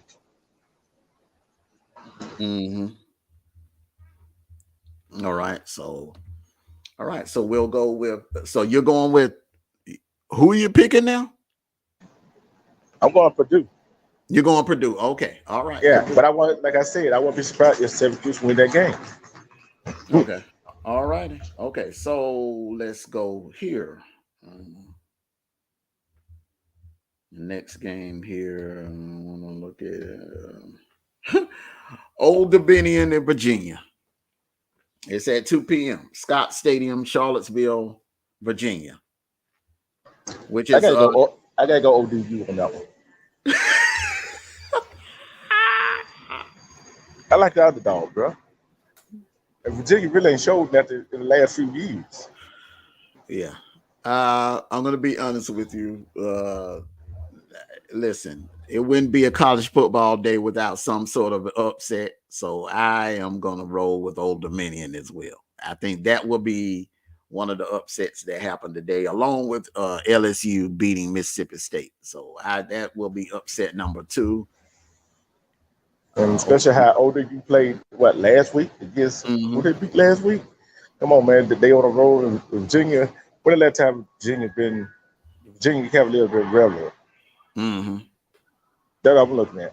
To Virginia show me something, I got to roll over you, and we've been hearing about ODU for the last 3 or 4 years. So ODU all the way. All righty. So now the next game, Cal and Notre Dame. Can Freeman get his first win today? They're in the South Bend. There's no excuse why he can't beat Cal. Cal or Notre Dame. I'm going to pick Notre Dame. I'm going to pick Notre Dame to get their first win. There's no way that they drop 3 in a row. There's no way. But if they drop 3 in a row, all hell is going to break loose in South Bend. What's your pick? I can't see him. I can't see Notre Dame dropping 3 in a row by myself. But I got to go with Notre Dame. The pressure on the coach. And you know, sometimes when the pressure on the coach, what the players do. Yeah, they go out there and play for the coach. They go out there and play their ass off on them. Sure do. So, all right. Because you know the players hear this room about the coaches on the hot seat. So guess what? They're gonna go out there and beat Cal in South Bend. So Notre Dame all the way. Mm-hmm. All right. Okay. All righty. So the big one in Oregon, the big one in Oxygen Stadium, Oregon and BYU. The BYU is coming in ranked number 12. They're coming in with a lot of hype. Oregon is looking to bounce back from that embarrassment that happened a couple of weeks ago in Atlanta. And they took it out on Eastern Washington last week. They dropped 70 points on them. I'm picking Oregon in this game because I'm looking at how Oregon moved the ball on us, and they do have a nice pass rush. They still have Noah Sewell and those guys, the Bridges in the secondary. Listen, that Oregon defense is no joke against anyone else other than Georgia or SEC powerhouse. I'm going to roll with Oregon in this one. Well, I'm going to go with BYU because BYU got something to prove. And who is better? What team is better to prove it against is Oregon. And they're looking to make a name for themselves. And who's better to make a name for yourself off of Oregon? And Oregon is the big honcho in the Pac-12. So it's just like knocking off Alabama, Georgia in the SEC.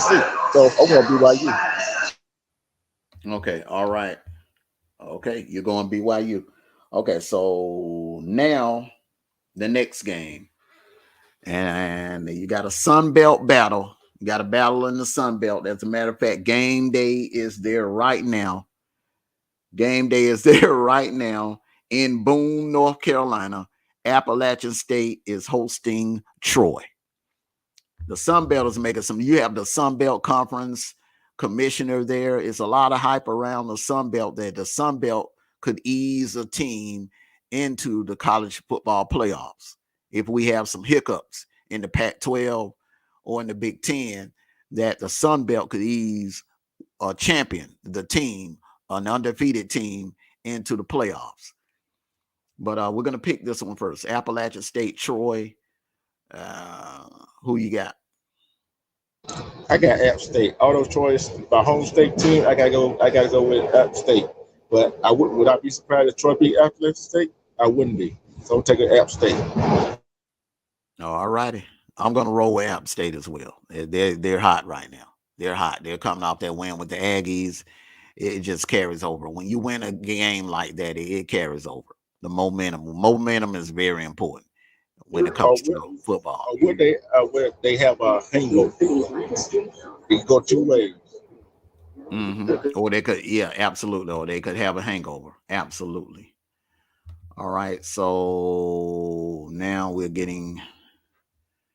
Now this is another interesting game right here. Georgia Southern versus UAB. UAB will be joining the All-American Conference, and I think Georgia Southern will also be joining the All-American Conference in a couple of years. But Georgia Southern, UAB, 3:30 in Legion Field, which is now known as Protective Stadium in Birmingham, Alabama. Who do you have?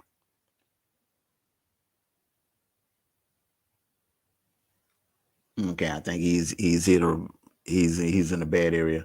I'm gonna roll with Georgia Southern.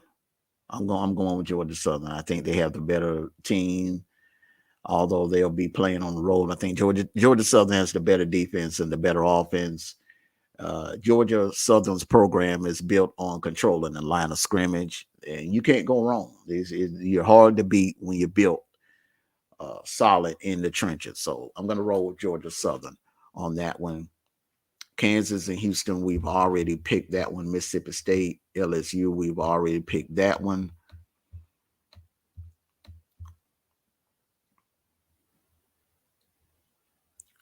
Michigan State, Texas. Okay, NC State, Texas Tech. NC State, Texas Tech. Both are coming off huge wins.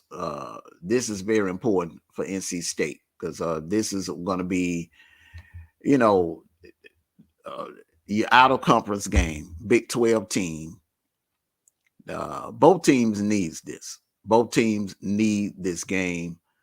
Now Texas Tech is trying to make some noise in the Big 12. NC State is trying to win their first ACC title, and the road to accomplishing that begins today when Texas Tech visits Carter Finley Stadium in Raleigh, North Carolina at 7 p.m. tonight.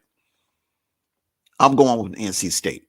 They're hard as hell to beat in that place. And remember what they did to Clemson in that same venue. I'm going with the Wolfpack. I'm going with Georgia Southern on the other game, and I'm going with NC State in this game. Your next station. Okay. All righty.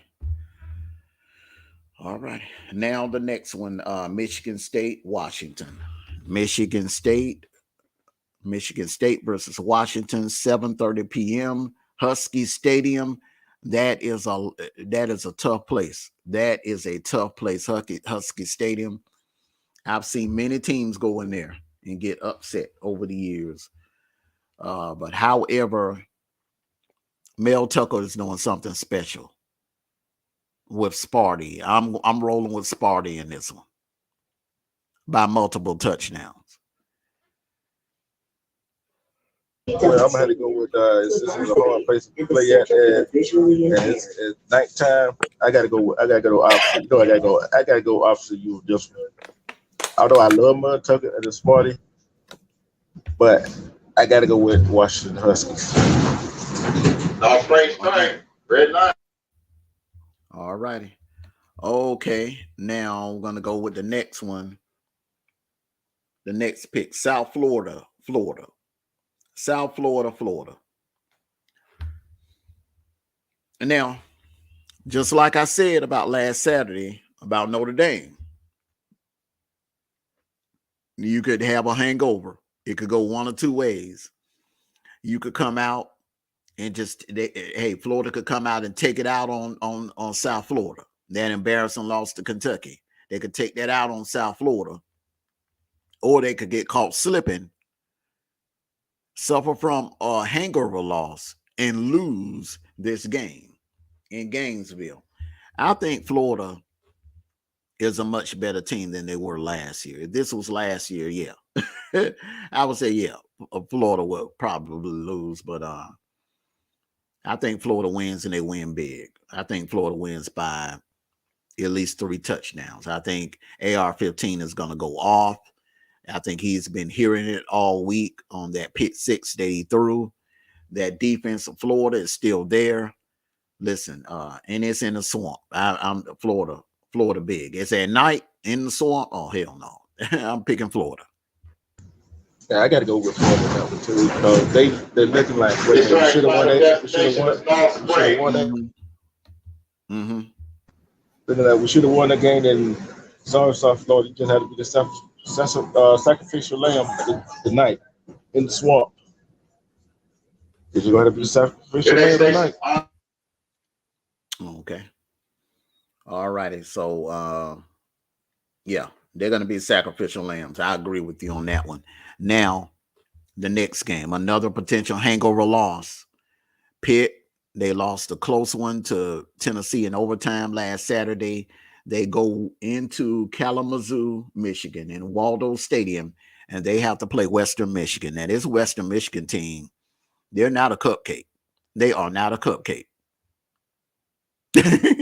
They are not a cupcake. Now, listen, another one of those Ohio Valley Conference teams that you have to be very careful with. I'm going with Pitt, but I would not be surprised if Western Michigan upset them. I wouldn't be. I wouldn't be.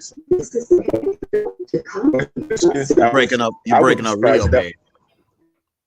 Go ahead again. I wouldn't be surprised Western Michigan beat Pitt, but I'm going with Pitt. Yeah, I'm going with Pitt on this one. Okay. All right.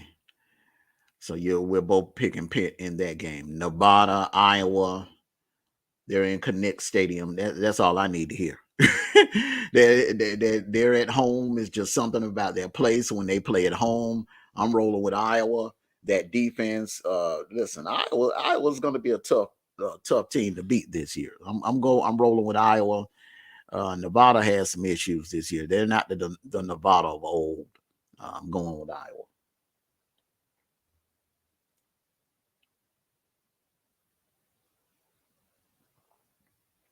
Okay, I'm going to move on to the next game until you're able to come back in, and you can come back in and make your picks.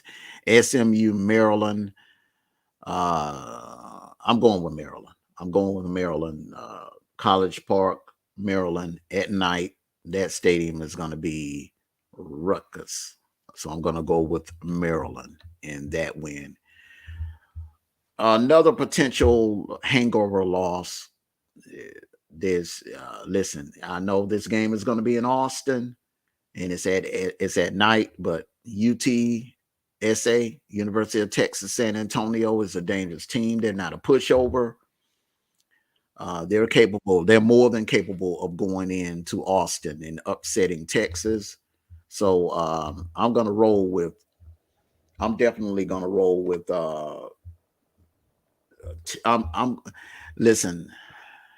I'm going to roll with Texas, but I wouldn't be surprised if Texas San Antonio upset Texas tonight.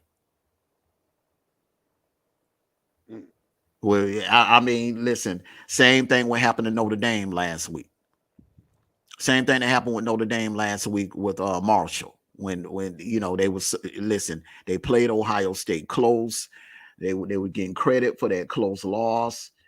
And listen, it can happen, man. Texas San Antonio, University of Texas San Antonio, and we've been talking about this team for the last 2 years, Jason. They've been flying under the radar, and they almost snuck in the playoff picture last year.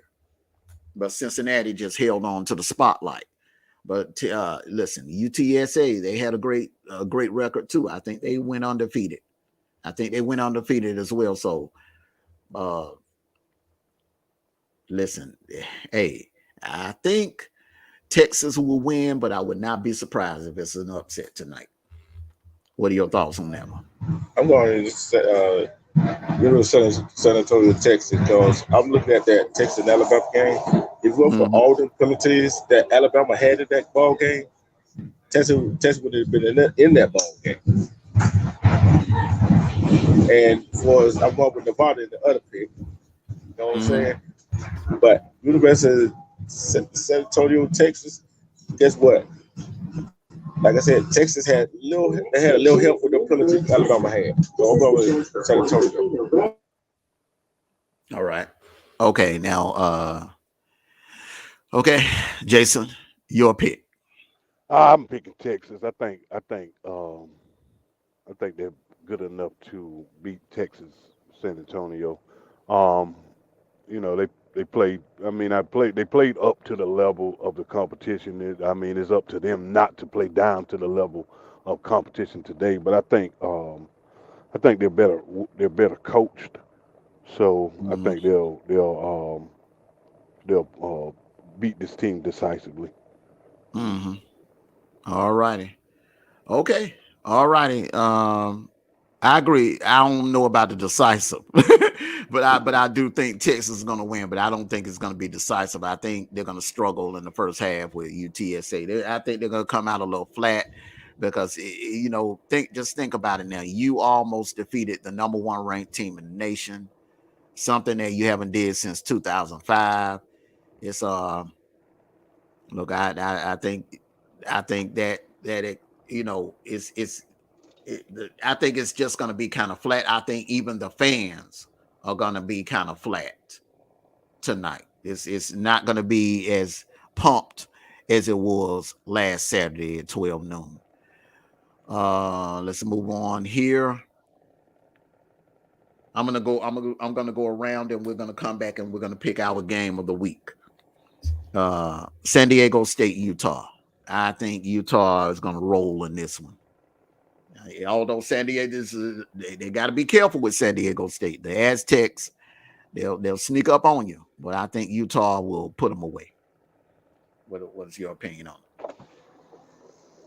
What two teams are that? Utah and San Diego State.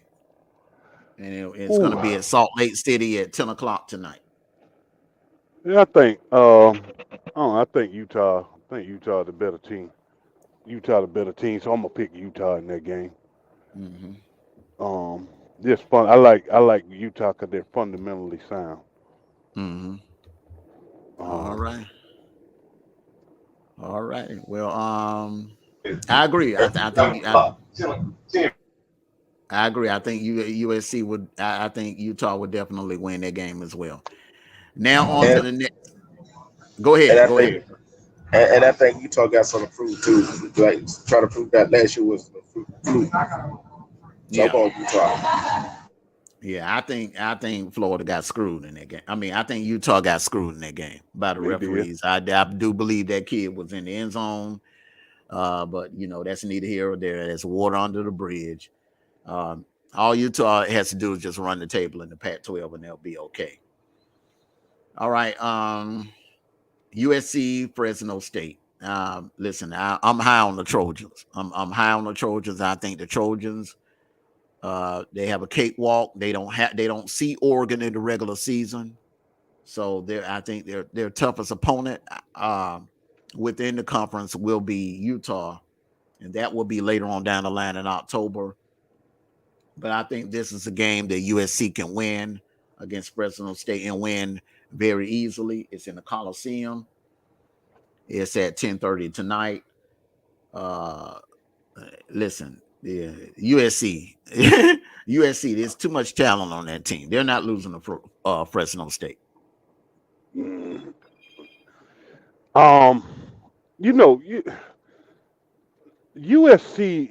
like we talk about Ohio State being the big dogs of that Big Ten conference in the recruiting, as far as recruiting goes, right?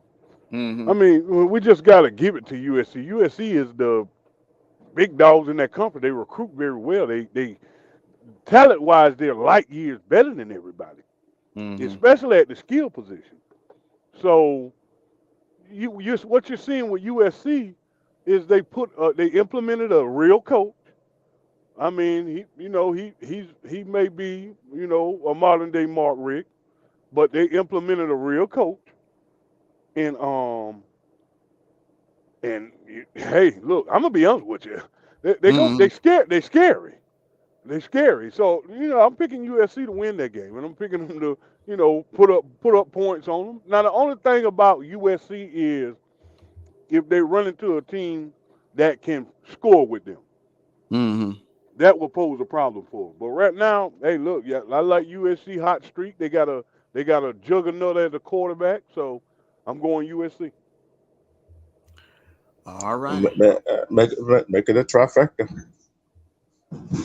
USC. Okay. All righty. Now we got an interesting game here. In Arizona Stadium, Tucson, Arizona. You got FCS Dynasty, the North Dakota State Bisons, traveling into Arizona at 11 o'clock tonight to play Arizona in the desert in Tucson. I'm going with North Dakota State in this one. I'm with you on that. I'm with you on that. Arizona State, I don't know. They just so inconsistent. So inconsistent. They'll come out and play decent one week, then the next week, Then the next week they looking like a JV squad. It's just, I have, it's hard to put faith in a team like that. You know what I'm saying? When they play inconsistent. When they play inconsistent. Okay. I got to go to North Dakota State because they got winning tradition. They got winning coach who won some FCS championship. So you gonna have them players ready. I got to go to North Dakota State on that. All righty. Okay, so I'm gonna break for a quick commercial break. We're all agreeing that North Dakota State will win. I'm gonna break for a quick commercial break, and I'm gonna come back and we're gonna pick on the game of the week, Miami and Texas A&M.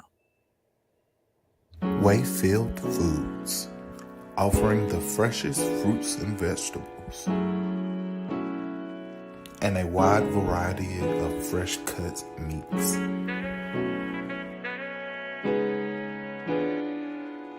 Fresh foods cooked daily.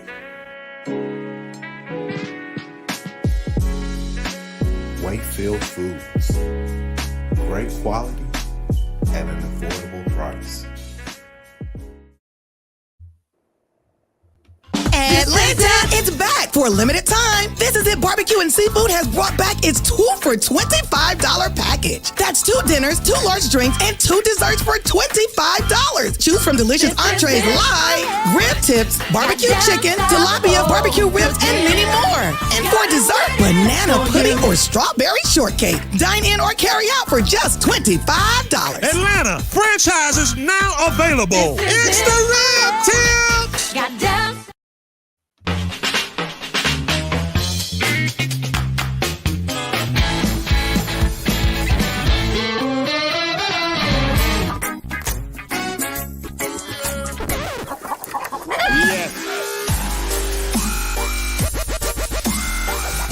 Make your burger your style with delicious, hand-pressed, never-frozen AAA Angus beef and tons of fresh, tasty toppings. Fat Burger. Great taste sounds good, doesn't it? All right, we're going to pick on the main event. We're going to pick on the main event of the day, Miami, Texas A&M College Station, 7:30 p.m. tonight. Listen, Texas A&M coming off that embarrassing loss to Appalachian State. Fellows, listen, this do or die for Texas A&M, man. They have a lot riding on this one, and listen, Miami can make a statement. You know, we've been hearing about the U since 2017. Is the U back? The U can definitely officially come back. Look, both programs need this, but I think this will set the loser back tremendously. I think this will set the loser of this game. That program will be set back and will be looked at totally different by the rest of the nation. Nighttime, College Station, and I'm looking at what Manny Diaz is building down there. A&M has some issues, brother. I'm going with Miami. I'm going with the upset in this one. No, Manny gone. Remember, Miami hired. Yeah, Miami. Cristobal. I'm sorry. Cristobal is building a juggernaut down there. I think look out for them in the next 2 to 3 years. But I think today officially the U makes a statement that they are back.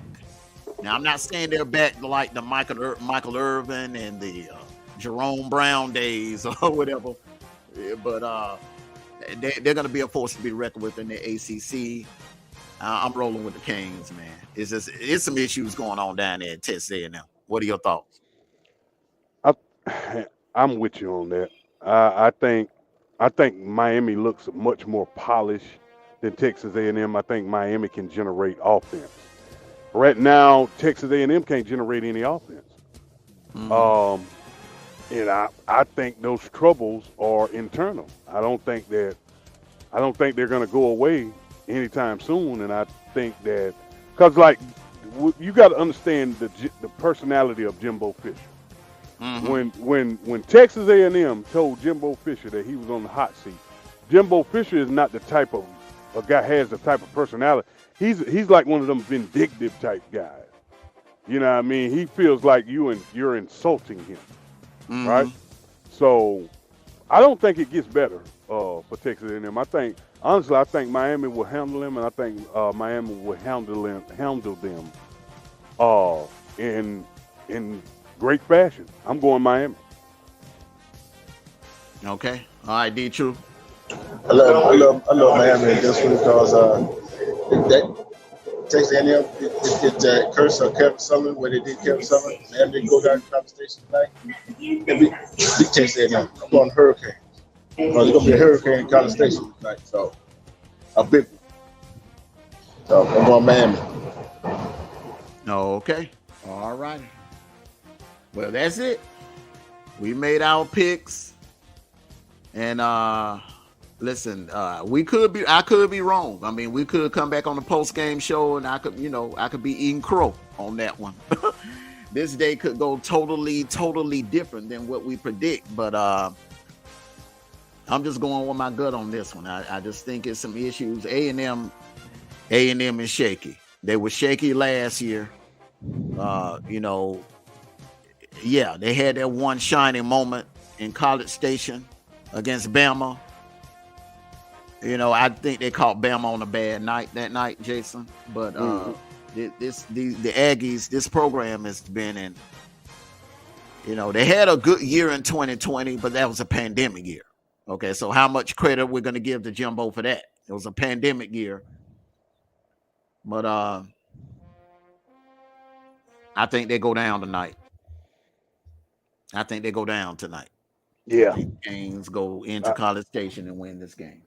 I think after this week, Texas A&M will have an interim head coach. I ain't gonna go as far as saying that now. I ain't gonna go as far as saying that. I think the seat will get hot. Oil money. He's out of there. Not after the day. I think the seat will get hot. I think the seat will get tremendously hot if they lose. But if they lose, how many times? Go ahead. When they put you on the hot seat, they put you on notice before the Miami game. Basically, they're telling you that this is a must-win, hey, look here, we gonna pull the trigger. They put him on the hot seat right before the Miami game. And we all know, them schools with that big money, school with that big money, think they won't make it happen.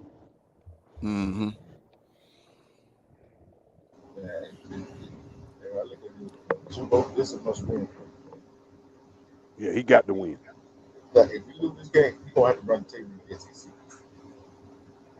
You see, I don't think you get there. Texas A&M won't be able to do it. We know that they're not running no table in the SEC. There's no way they're not running the table in the SEC. I think the seat is going to get hot. The buzz is going to get louder, but I think that trigger will be pulled at the end of the season. I don't think it'll be done this week. And I think that the talk and being on the hot seat is not going to have effect on the players to rally around. You know what I'm saying? When Gus was on the hot seat, how the players rallied around him. We had that for 2 years that he was on the hot seat. They rallied around him and having a good year. I don't think that's not the same effect it takes A&M right now. All right. Well, like I said, we could be wrong, but that's just our opinion. We're sports journalists, so we come on here and we give our opinion on these games. Some of you may disagree totally, but hey, it's an opinionated show. We'll be back here for the post-game show later on tonight. Just look out for the thumbnail and the announcement. Normally we would go on at 11, but we could go on a little earlier.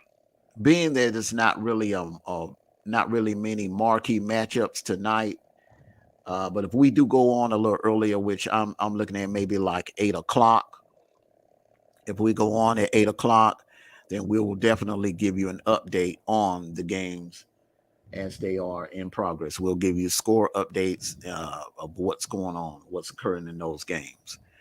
So it's been a great morning show, fellas. It's been a great morning show. Mike Teasy pulled up and gave his input on his LSU Tigers and the situation that's going on down in A&M. We've had a great discussion this morning. Jason D. Truth, I'm gonna give you guys the last word. Go Dogs. I gotta say War Eagle. That's all I got to say. All right. I hope everyone enjoys their college football Saturday afternoon. Wishing everyone has a beautiful Saturday. Enjoy your Saturday. Your tailgating. Be safe out there, and we'll see you back here on the post-game show. And like I said, we'll do the announcement. I will definitely do the announcement beforehand, but 9 times out of 10 it's looking like just look for us to be back here at 8 p.m. for the post-game show. So for Jason Troutman, Mike Teasy, D Truth, I'm Armando Black. Thank you for joining us on the college football kickoff show. And we will be back here later on tonight for the post-game show. Go Dogs. Go Dogs.